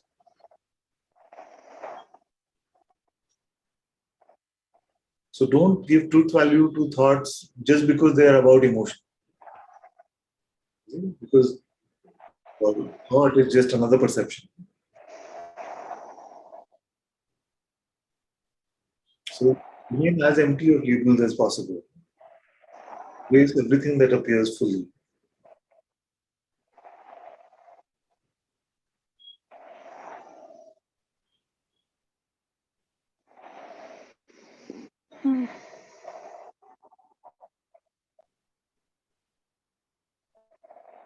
So another way to say that is that nobody can actually find a solution to anxiety. See? But you can see that what you're experiencing right now is not bothering anybody that is real. It is just a fluctuation in an aspect of your being. I'm not saying it's not shaking, but when you elevate the problem from here to here and say, how do I fix my anxiety problem? You see, when we try to fix it at this level, whereas I am just saying, can you meet it absent of that level and meet it fully for what it is? Meet it fully for what? Then what happens?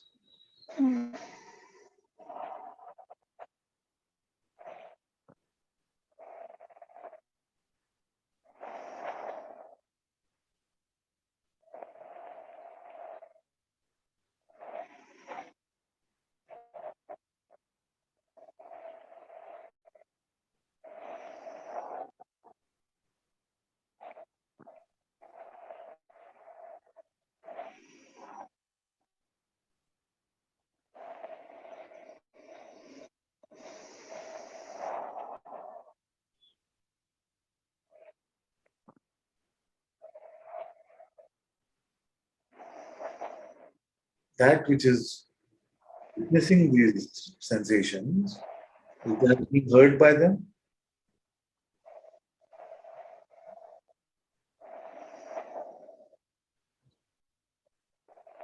Myself only on the screen, and I'm not speaking Advaitically.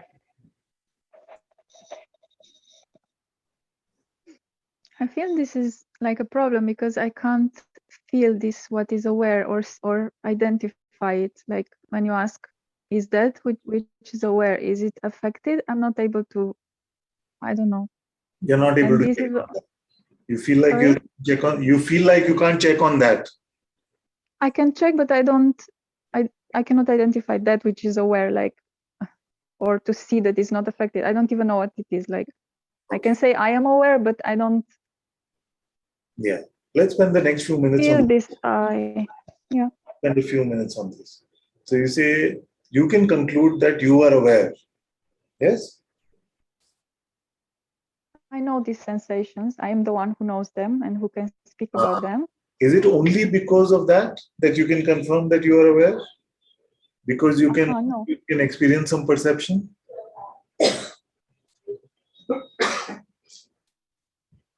Or is it possible to confirm that even more directly? Are you aware now?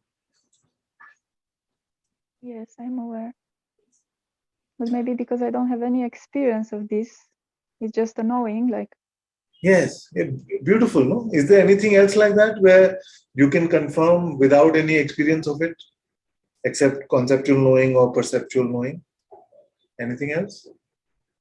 but how could I know if it's not affected if I wouldn't experience it or feel it? Like, Yes, because you know it.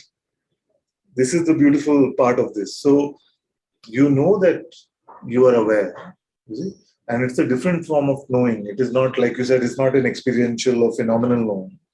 Now, this you that is aware, you see, do you find any sort of taste to it? Do you find any shape to it?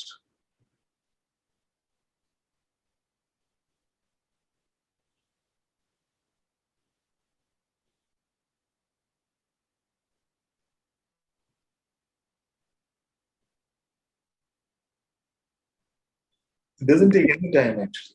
It doesn't take any time unless you're using the wrong instruments. Just it's like that. Does it have any It shape? doesn't feel so clear, like something is not like Yes, this, like you say. very, I wish I could see what you see. I'm sure yes, you yes, see yes. it more This is clearly very than good. me. This is very good. This is very good because you're sharing the frustration which many may be experiencing, no? But you're sharing it out loud. So this is very good. So many may be feeling inside that actually I'm not experiencing this, what he's saying.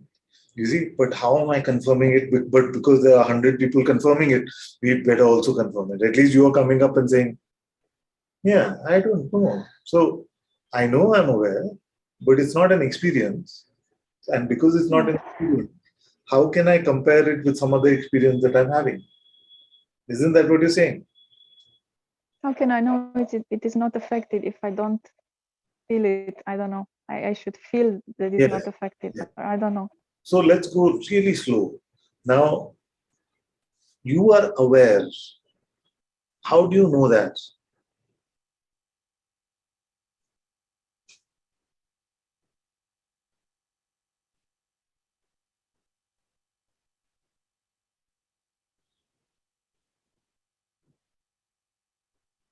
Okay, let me help you through every step. So, do you know that as a thought, I am aware?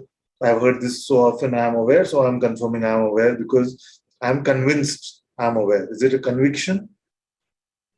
No, it's kind of like I don't know. Yeah, It is like an experience, but not really felt. Like exactly, I exactly. don't know. So, like Guruji says, it is the only non-phenomenal experience.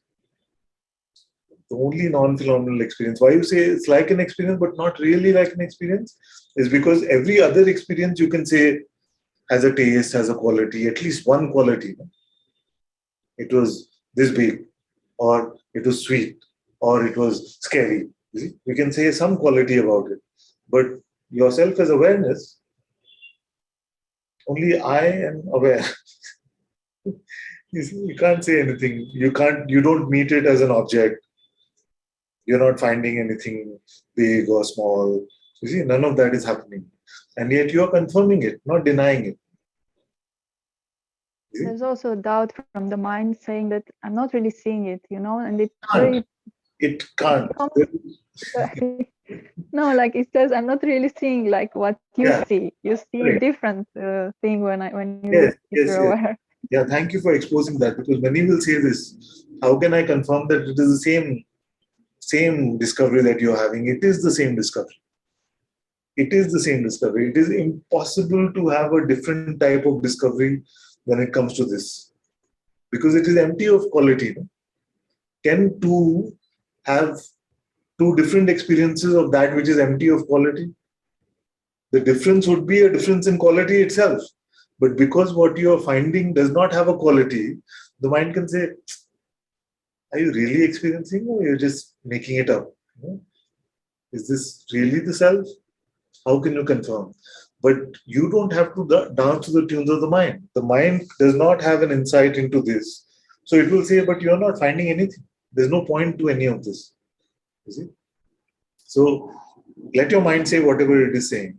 You just stay with what I'm pointing you to. So this confirmation is coming from a deeper level than the mind or than perception, isn't it?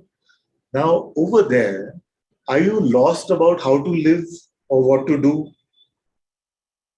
This deeper level, which has the insight about the self, is it just I have insight about the self? That's my one trick. I'm a one trick pony and I cannot guide your life. Is that the sense you get? When you quote unquote stay in that place where it is clear to you what you are, can you not live from there also?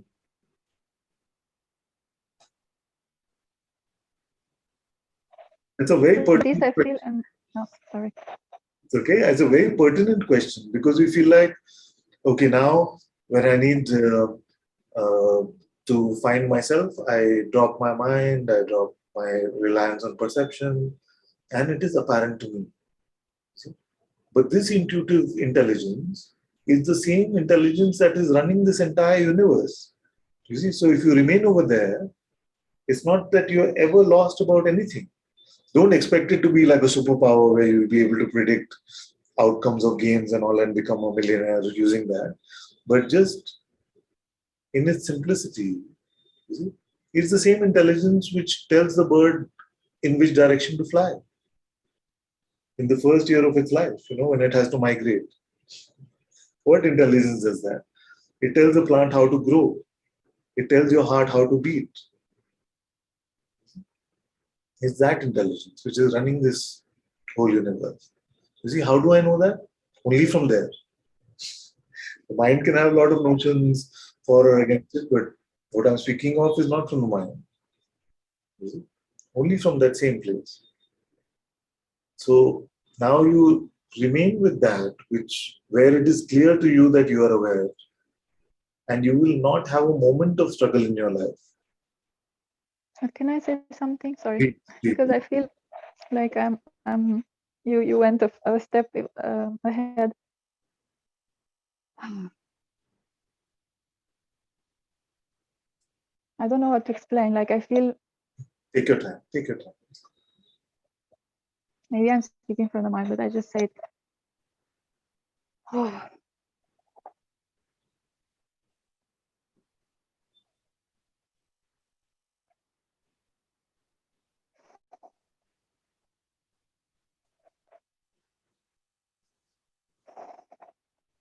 I don't know how to say. Like you say, stay in this place, but I don't feel there is a place to stay in. I don't know. Yes, Like yes. it is in a way. It is in a way, and but.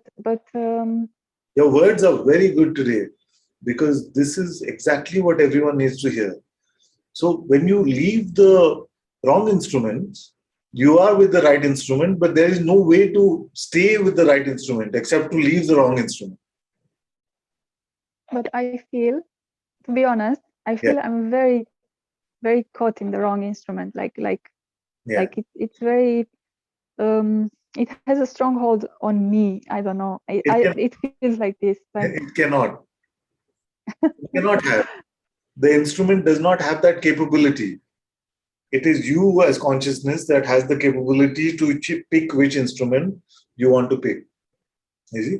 Now, because in the play of the human condition, as consciousness is playing as human, it may play with the notion of habit, and therefore it may seem like it takes some time to get over the habit and things like that. But in reality, the mind can never have a hold on you. You see, once you loosen the grip on it, there is no actual tentacles it has that can send to you, except the same old stories. Same old stories. I really wish I can see this. I really like. See it. I feel See it now. big, like it's a big key. Let's say, like. See it now. See it. There's nothing that we call the mind except your next thought is the mind. There is nothing that can stop you from letting it come and go, if that's what you wanted to do. And to allow it to come and go is to not use the wrong instrument. That's all.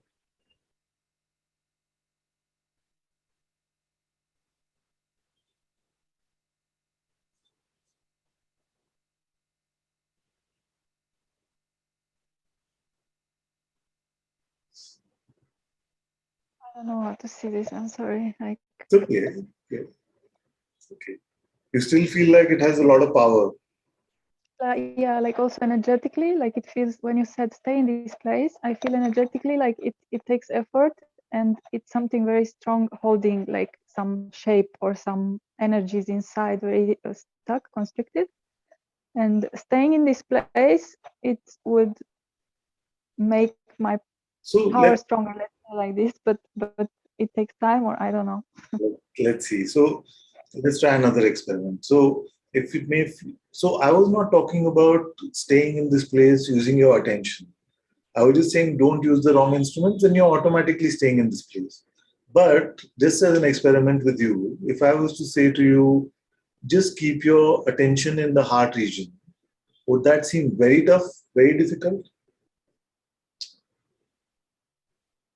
It's difficult in the sense that as I said, there is like a strong energy shaped in a certain way, and holding my, I feel it has a power, like it speaks to me, like put your attention in your heart, but it's not easy to do. Like sometimes I'm doing it because it comes inside me like a strong urge. I just need to do whatever, just do something. Yeah. Okay, so then yeah. let's try together. For the next 2 minutes, you keep your attention in your heart, and whatever you feel like is very strong happening to you, you expose it to me. Let's see what it is.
It's like energetically, something feels like I'm in a straight jacket, you know, like very tight, very contracted everywhere, and like I can't breathe. And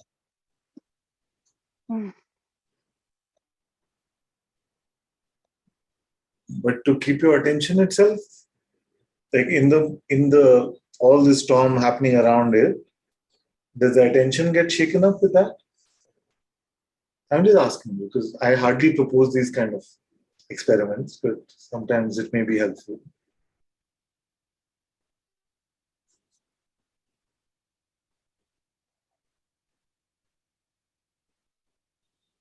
no, it's just when I put my attention inside, I also feel all these things more like. Yeah.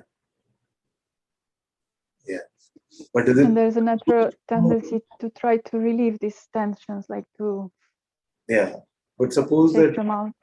But suppose that you had just that one job to keep your attention in your heart, and then it is my promise that everything else will be taken care of.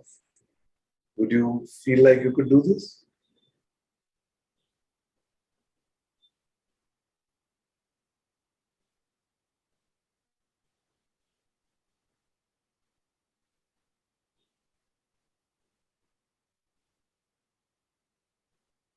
I can try.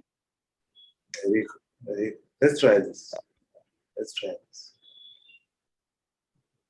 There's also the mind, like very strongly, it's a habit, not from now, but always. It's always telling me I'm weak and I can't do anything, you know, and I believe these things. That's why it's important to try this. And the trick is that if your attention goes away, then the idea is not to feel guilty or to say, oh, but Ananta has said, keep it there, I'm doing it so badly, or I'm just not worthy, or any of that nonsense. Not just return back to the heart. That's all.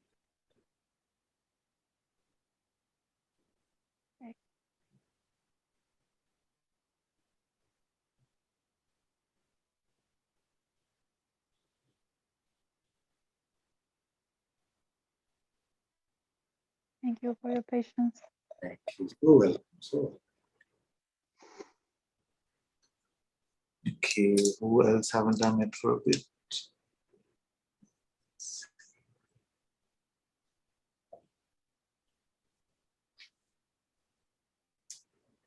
Let's go to Chanda. Hello, Father. Hello, my dear. Thank you so much for calling me. Welcome.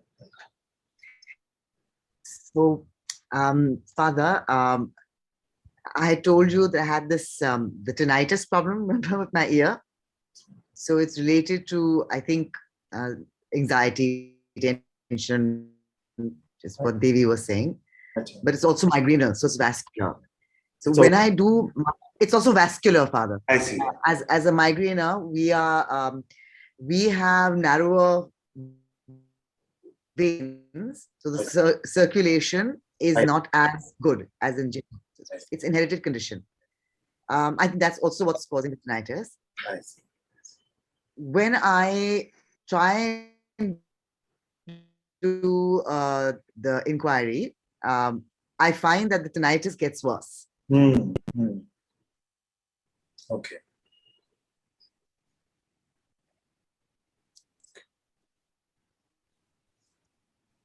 Okay, don't do the inquiry.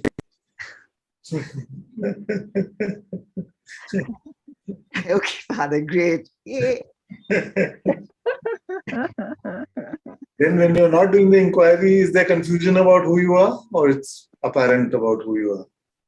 No, it's apparent who I am, Father. I can say who, and Yeah. who brings me home. Yeah. That's the word who brings me home. So that's a mix of Sufi and Ramana. But I. Yeah? That's like a mix of Sufi and Ramana. Who? Okay. I'm all over the place right now, so there's lots of mixing going on. So, also, I'm not being able to leave my personal God, since I've had this personal God I worshipped for such a long time. I'm still holding on to that personal God, so becomes a lot of I and thou there. Yeah. That's fine. I feel like we've talked about this before, and that's fine. So it's then if you're holding on to the personal God, hold on really tight and let everything become that one's problem.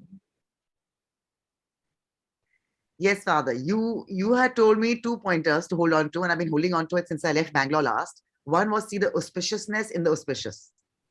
Yeah. So I go to that several times a day, and it's working very well for this one. And the other thing you said was natural and spontaneous. Say the natural and organic. Everything is natural and organic. Yeah. What I do is, as a report, I wake up in the morning and I say, okay, now let's see what God's going to bring to me. Yes. So let the day, night unfold and come back to everything is auspicious. Because just see the auspiciousness of the auspicious. And so far it seems to be working, Father. That's the only way I know how to surrender comfortably and just let things flow and unfold without it getting into my head. Natural. I don't make plans. I don't make plans after meeting you in March last year. So if someone says, let's go here, let's travel here, do you want this done? Should we do this on 30th? I'm like, yeah, let's see, let's go with the flow, let it unfold. And I just then leave it to that one God. Very whatever you bring to me. Just remember also that what I've said often is that don't make either your plan. Like to live spontaneously should not become a new plan. Because that's also a plan. Many can get stuck in that mode also saying, I don't plan. But that's a plan to not plan. You see? So you can notice that. You can notice that how a new plan can be no planning is the new plan. So to be empty of either position of planning or of not planning, you see, is the most auspicious. Is the most spontaneous, is the most auspicious. But the minute you say, my plan is to just be spontaneous, then that's still a plan. Are you with me in this? You can notice. So we can go from one position, saying I have to plan everything, what's on my calendar, every half an hour is planned out. The other is like, no, I don't believe in plan. Like, I have no plan. But that's a plan to not have a plan. It's still a projection into the future that I'm not going to do this. That's still a plan. Okay? So neither position and full openness. You see? So in that openness, if God's grace is opening the calendar and writing this, that's happening. If it's not doing any of that for years, then that's happening. That is true spontaneity without the plan to be spontaneous. It can be very confusing to the mind. That's why I repeated it a few times. And no position is spontaneity. You see? So, but spontaneous as a way of planning or way of life can become a position. You see? So, and that can happen a lot of things. Many people feel like, oh, I'm just a rebel. I'm just a rebel. I just live spontaneously. I just like, I don't care about the world and its norms. I'm just a rebel. But that's a new set of norms that they've created for themselves to be rebellious. You see? So, if you were to ask me, do I plan or don't I plan? Like sometimes there are meetings, you see, and sometimes there are not. So, but I'm open to whatever life shows up. It's not something that the mind can grasp, but hopefully we're doing a mind bypass in this conversation. Because the mind is saying, tell me, should I plan or should I not plan? You see, the mind can have that kind of thing. But I'm just saying that empty of either of these positions, let whatever has to unfold, unfold. I see it, Father. Very good. Very good. I see my taking shape because I'm holding on to that pointer of natural and spontaneous, but it's the same thing. I'm taking a position. Correct. So that moves the naturalness and the spontaneity from it. So in trying to be natural and spontaneous. Not always. Of course, it's very helpful. It's like, let the day unfold as God's grace. Beautiful. It's very nice. So I'm not chopping it like fully, but just be careful that you don't make a house on that sort of idea. Got it. Father, I also want to surrender to you an old relationship with a sister-in-law, which has been a very difficult relationship in our home, and it's surfaced in our family, in our lives right now, and it's bringing with it lots of shakiness. And I'm surrendering it to you, so you may please take care of it for us. Thank you.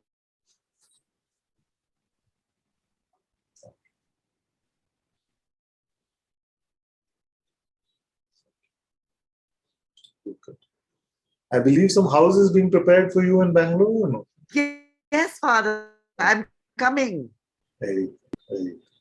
And Jyotima's found a flat. So I feel that's you're calling me, so I'm coming. I've been calling since then. Thank you so much. Thank you. Very good. And thank you so much for your blessing and grace, Father. Thank you. It's always.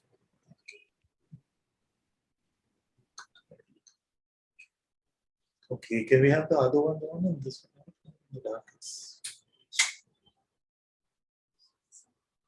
We can also have just one of these or no, not for today, but for next time we can just, or we can just turn it doesn't. Yeah. Okay. Which is this one? If you turn it, what happens? It goes in that way. Yeah. This is okay for now. I feel like we had enough of the spotlight now on the beginning. A little bit of flickering should be all right. Okay, who haven't I spoken to in a bit? Let's go to Sylvia.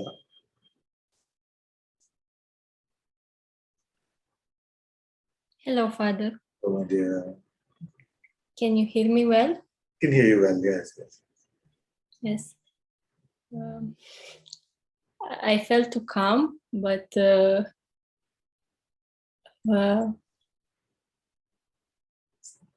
I have no idea exactly what to share, but in a way I wanted to meet you again.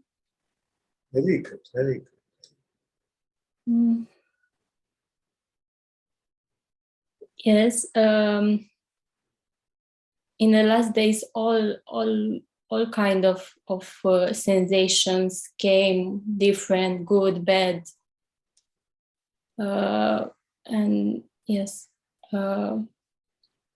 I stay with the Guruji's pointing and your pointings as much as I can.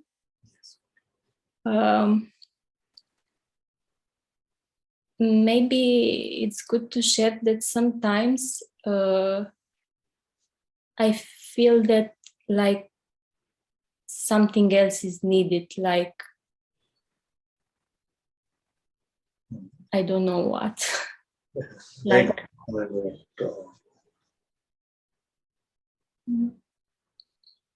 sensations. Okay, let me recap what I've heard so far. So all these sensations are coming. Some are called good, some are called bad.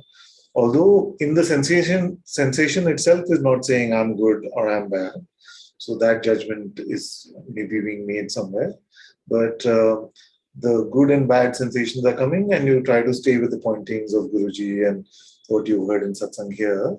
And you feel like it's not like complete or something is more is required. That's what you said so far?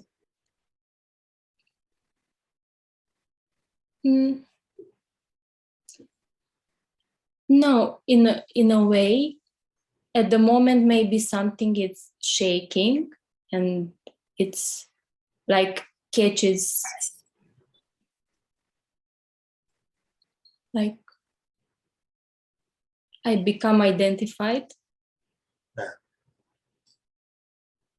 So how do you identify with the sensation? Sorry? Is it possible to identify with the sensation? No, it's like. Let's try. So you can see this hand, suppose this is the sensation. No? So identify with it. Identify with it. Can you identify with it? Is identification to just put attention on it is to identify? That cannot be. Just attention is not identification.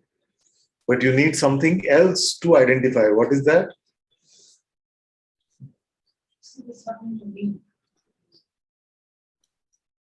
So what else do you need to identify? The sense of personal identity, like an entity who's.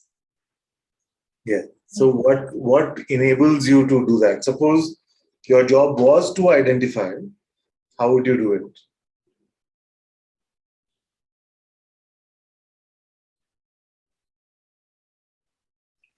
I need to create something to identify in a way. Yeah. But create how? What would you create? A thought or an image. Yes. And the thought shows up in the showing up of the thought. Now there are two things. There's the sensation and there's the thought. Many times the sensation also vanishes. It's just the thought. The thought comes. The thought is there. Now, just by attention on the thought, you identify.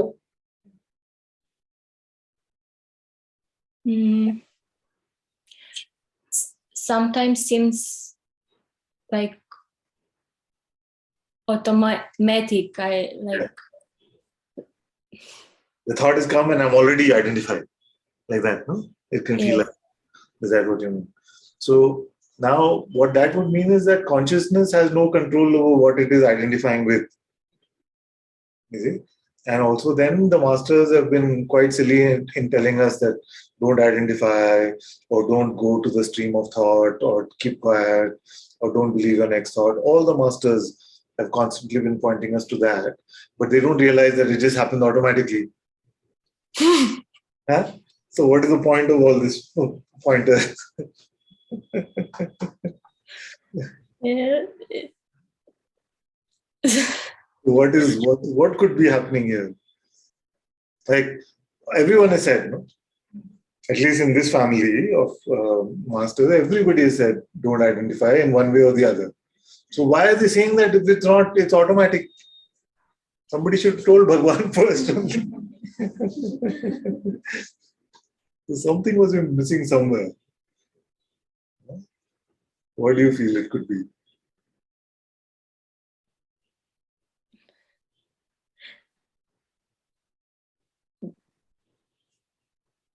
uh, uh, like Okay, let's try the experiment of doing it automatically. Let the thought come, give it your full attention and show me when belief happens automatically. Yes, simple experiment. If it did happen automatically, it would work. Can we do this? Okay, let's try this. Let the thoughts come. Just with attention, you have to identify. But belief has to happen automatically. Tell me when you succeed.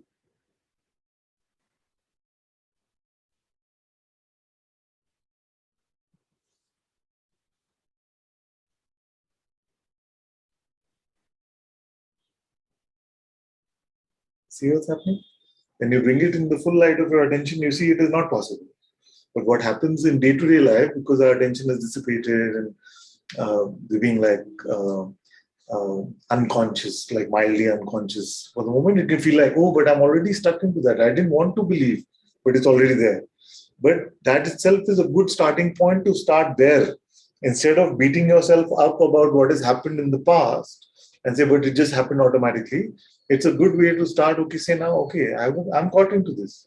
I don't know how it happened because it can feel like some hypnosis where you're just like, it can feel like that. But the good thing is because you've been in satsang, you at least notice it. And you say, oh, this happened to me. I don't know how it happened. It just happened automatically. So don't beat yourself up about any of that. Just start now. In the same way that we check now. So let's see if it can happen automatically again. And say, okay, let's look. And when you look like that, you'll see it's just not possible. Just not possible. That's it. um, I heard something that Guruji said, and like I resonated, and maybe it's linked with this subject, like remain unassociated. Yes. And yes, as you said, and you exposed something like you sometimes is trying to remain unassociated, and it's like something stiff and not true. My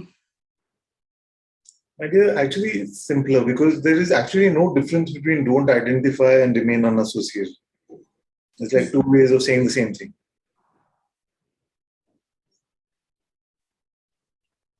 It's just that we get used to a particular way of hearing something, then we look for some variety, so then masters say it in a different way. But actually, it is the same thing.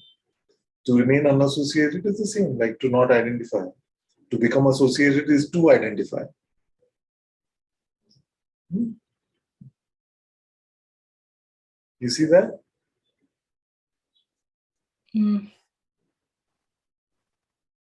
Like, what is the distinction for you in terms of don't identify and remain unassociated?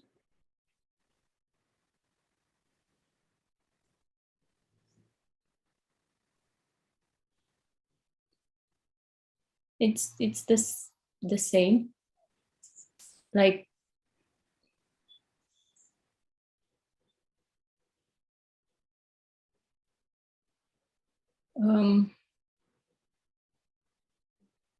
yes, I feel that like maybe it's just like the same one who is trying to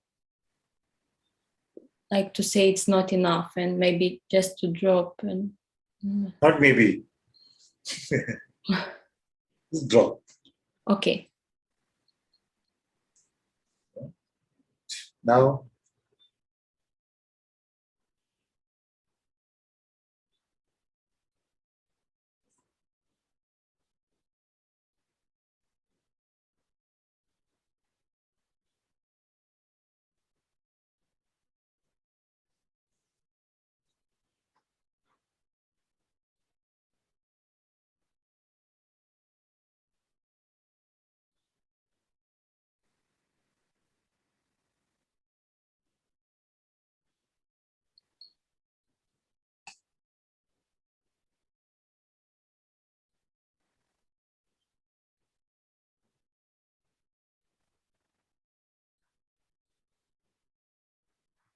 When you drop, is what you are apparent? Yes or no? Don't know peer pressure. Is it apparent?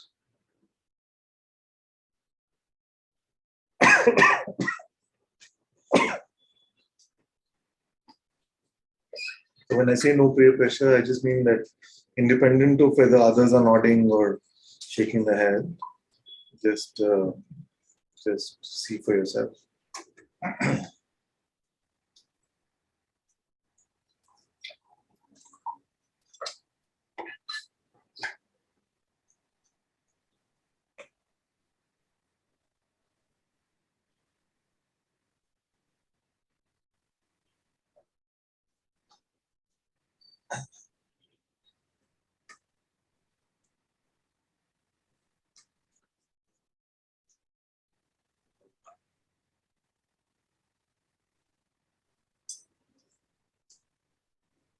Hmm?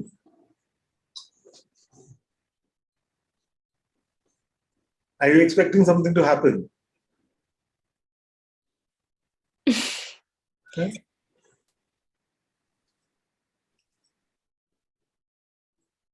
Yeah, yes, it's something like this. But What are you waiting for?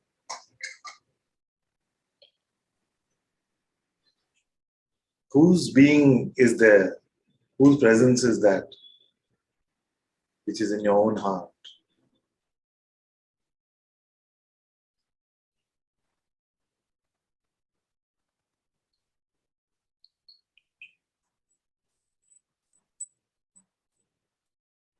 it's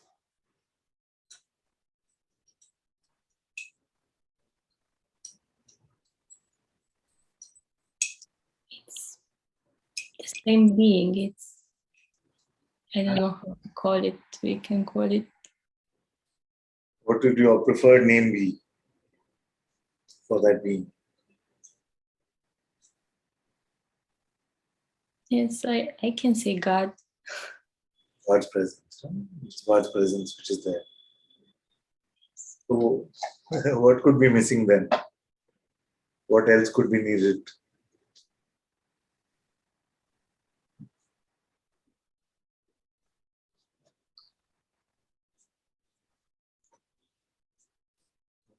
Yeah.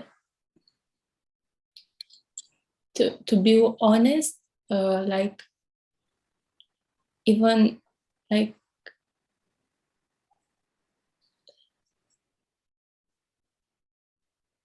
this recognition, it's like happening many times. Like it's like something's acting like it's not, or like a resistance blockage. Something. Yes. But all blocks are after it, or are they more intimate than it? Are not so intimate. It's impossible. So how can something like a stone kept 2 miles away, how can it block you? What can block?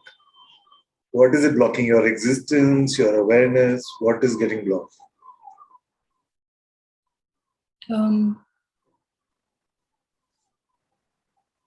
It's something like at the level of physical level, maybe, or like or behavior level.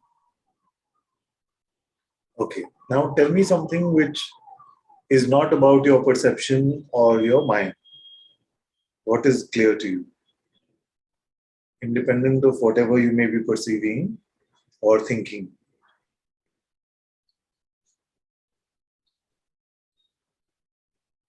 That I'm here. Yes. And the here is? It's not physical or limited.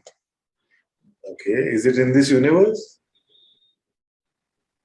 Are you here in this universe? Is the I am here mean you're in this world? No, it's other way around. Like, Yeah. So are you in this universe or no?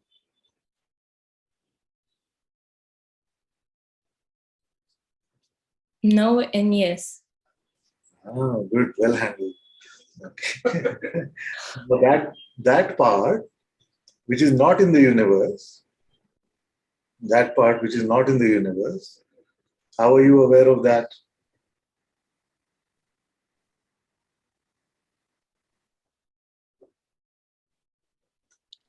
I am that. Yes, but how do you know that?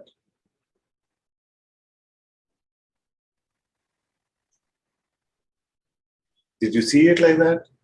No, I can see it. Independent of seeing. So that knowledge which is independent of sight, that looking which doesn't need senses or any objective recognition, that is the recognition of the self. Now, can there be something in this universe which doesn't have any quality or attribute? Like length, breadth, height, duration.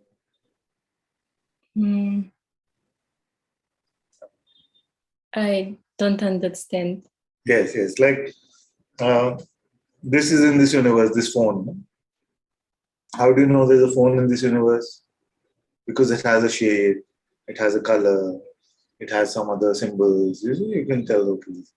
Now, Yeah. what way are you in this universe? Is it in the same way as the phone is? No. No. Then? But like the body is here and Which body? Which body is yours?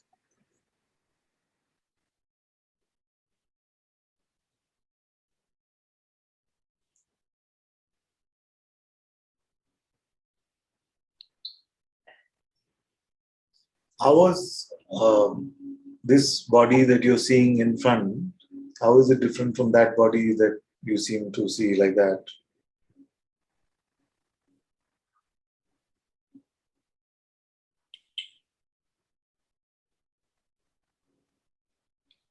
So when you are in this universe, you're a measurable object like the body. Is that what you're saying?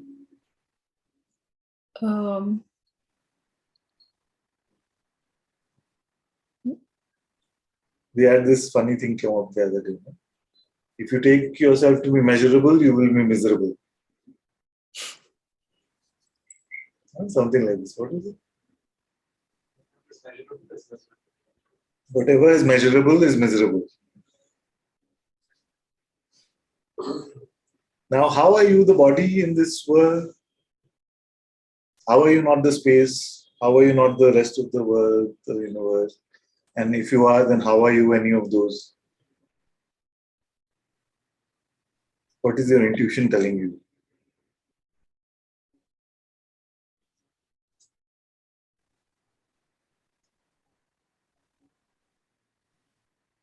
like it's a tendency to go to the mind, but Yeah, so don't go to the mind. I mean, if your attention goes to the mind, let the mind say whatever it wants. Don't bother with it. It's fine. But what is your intuition telling you? can you repeat again? Sorry, but Yes. In what way are you in the manifest universe? We figured already how you are in the unmanifest. We looked at that and said that it cannot be perceived, but it is apparent that my nirguna aspect, my attributeless self, is not in this universe. I can't perceive it, but I know it intuitively. Now, in the same source of knowledge, which is intuition, how are you in this universe? First, you said the body, but was that coming intuitively? no, it's more like an observation, physical, something.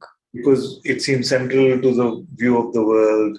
It feels like the sensations that I'm experiencing are of this body, although there is no way to confirm that. It can feel like, you see.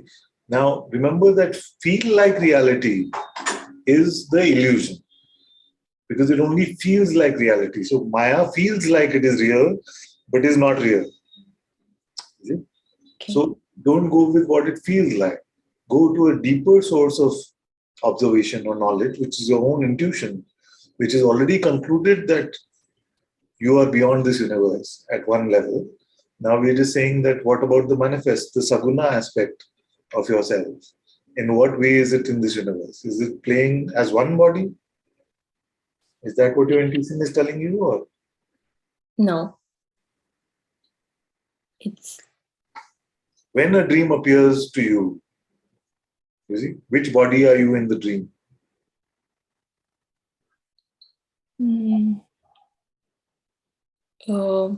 once I dreamed that I was in this body, so Yes, but are you in the dream?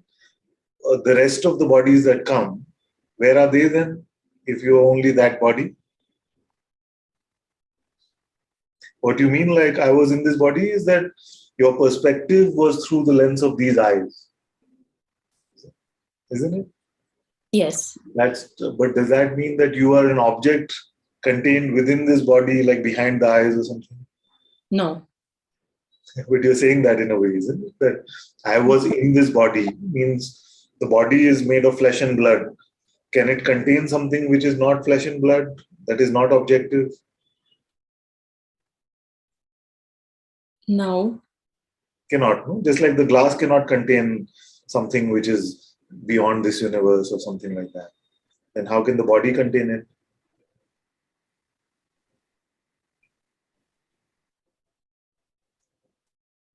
Mm.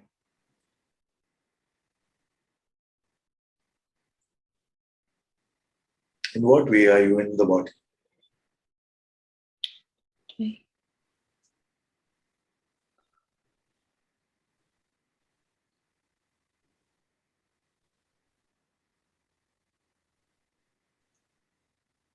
I don't know.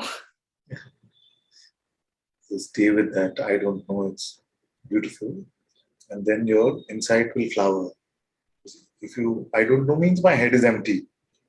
I don't know means my head is empty. And that head being empty is very useful for true insight to flower. Unless you fill up your head too much with I don't know. So sometimes we are full in our head with I don't know. So if it's just a communication that I don't know is conceptual emptiness, then truly just in your heart, the insight will flower from there as to what is your true position in this world. Can I say something? One more thing which comes over and over again, like that this body and the story and all, it's so intimate. How can like Intimate is what? known in a way, known. Known? And Did you say known? yes, like Known means perceived? What do you mean by known? like what I am, it's like silent and it's like not perceived in a way, but and What? this body. Okay, my dears, just look at this question and you can contemplate this. What does it mean to know? Does to have a concept of something means you know it? To me, to have a perception of something is to know it? What is the meaning of known? And then on the basis of knowing, this knowing, if we are creating truth value of intimacy or distance, then it is very important to first clarify what this knowing is. What does it mean to know?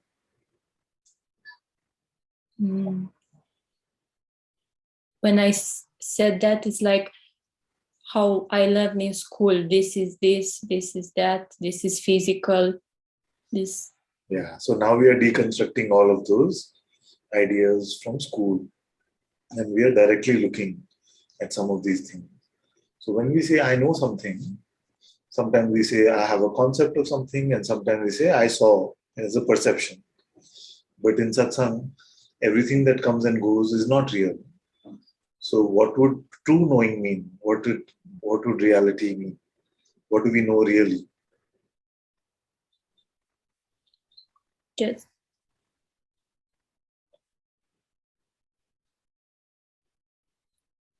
in a way, I feel just one thing, but it's not one, but this. Yes. So one final tip I have for you is that the insight that you're having is very good. Don't give it to the mind to communicate. Okay. Even if no communication is happening, it's good. But sometimes we feel like I need to translate it through the lens of the mind, make it a conceptual understanding, and then speak it out. Allow it to flow if it has to, like the words of satsang, where no mental intervention is needed. It's like the heart inside is speaking through the mouth. And you have had enough insight to observe this process. Is it? Sometimes what can happen is that we feel like that is the only way.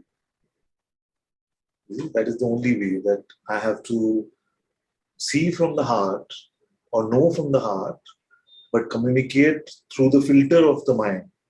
But you don't have to communicate through the filter of the mind.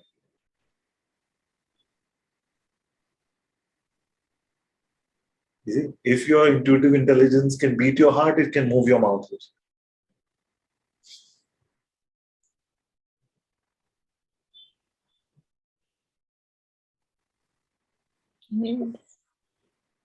See? Just trust it's coming now, because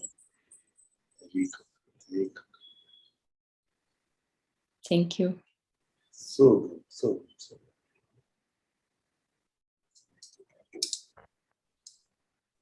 Okay. I feel like I'm done for today.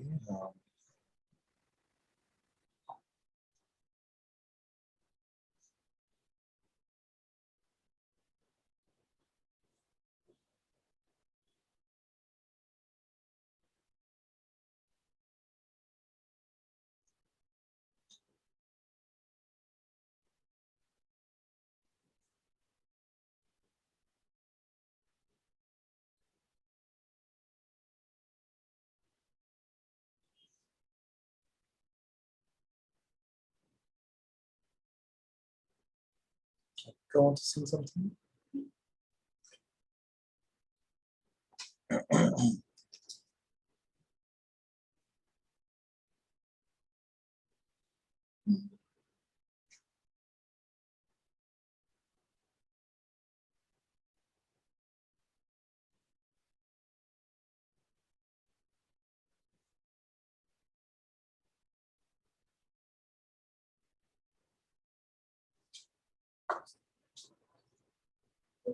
Yeah.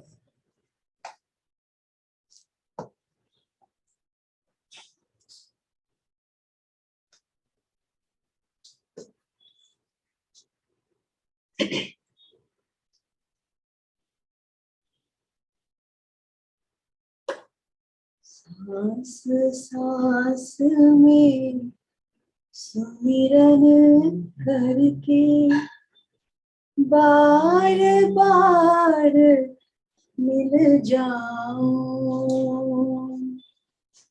सांस सांस में सुमिरन करके बार बार बलि जाओ, तुम बिन मेरो कोई न भगवन, तुम बिन मेरो कोई न भगवन, जिसको मैं अपनाऊं, सांस सांस में सुमिरन करके बार बार बलि जाऊं, उठत बैठत तुम्हें आराधूं, आठ पहर गुन गाऊं, उठत बैठत तुम्हें आराधूं, आठ पहर गुन गाऊं। ओम ओम की मधुर ध्वनि में, ओम ओम की मधुर ध्वनि में अंदर ही खो जाऊं,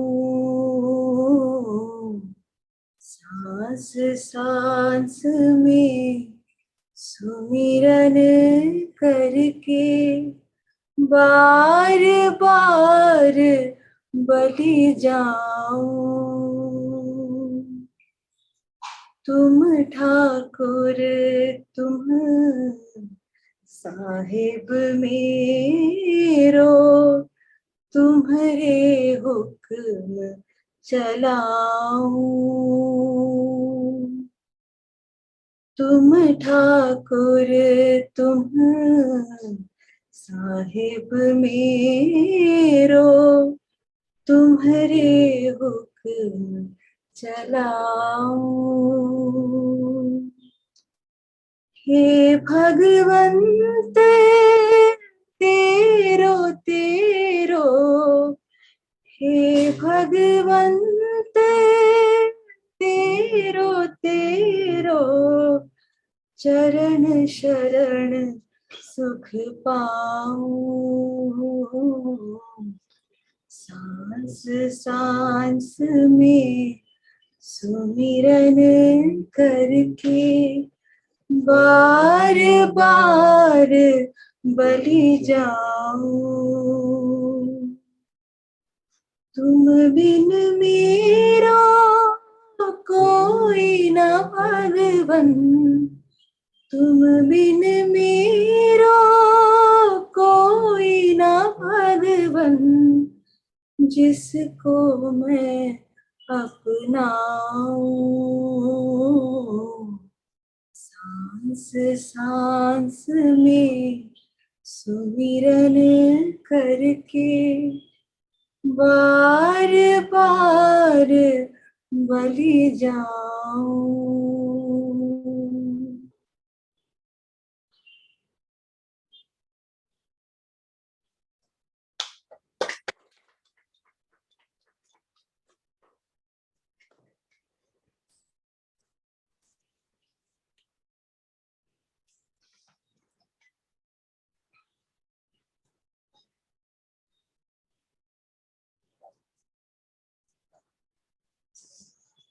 Thank you all so much for being in Satsang today. Sadhguru Shri Muji Baba ki Jai. Sadhguru Shri Ananta-Part ki Jai. Guru Kripa Kevalam.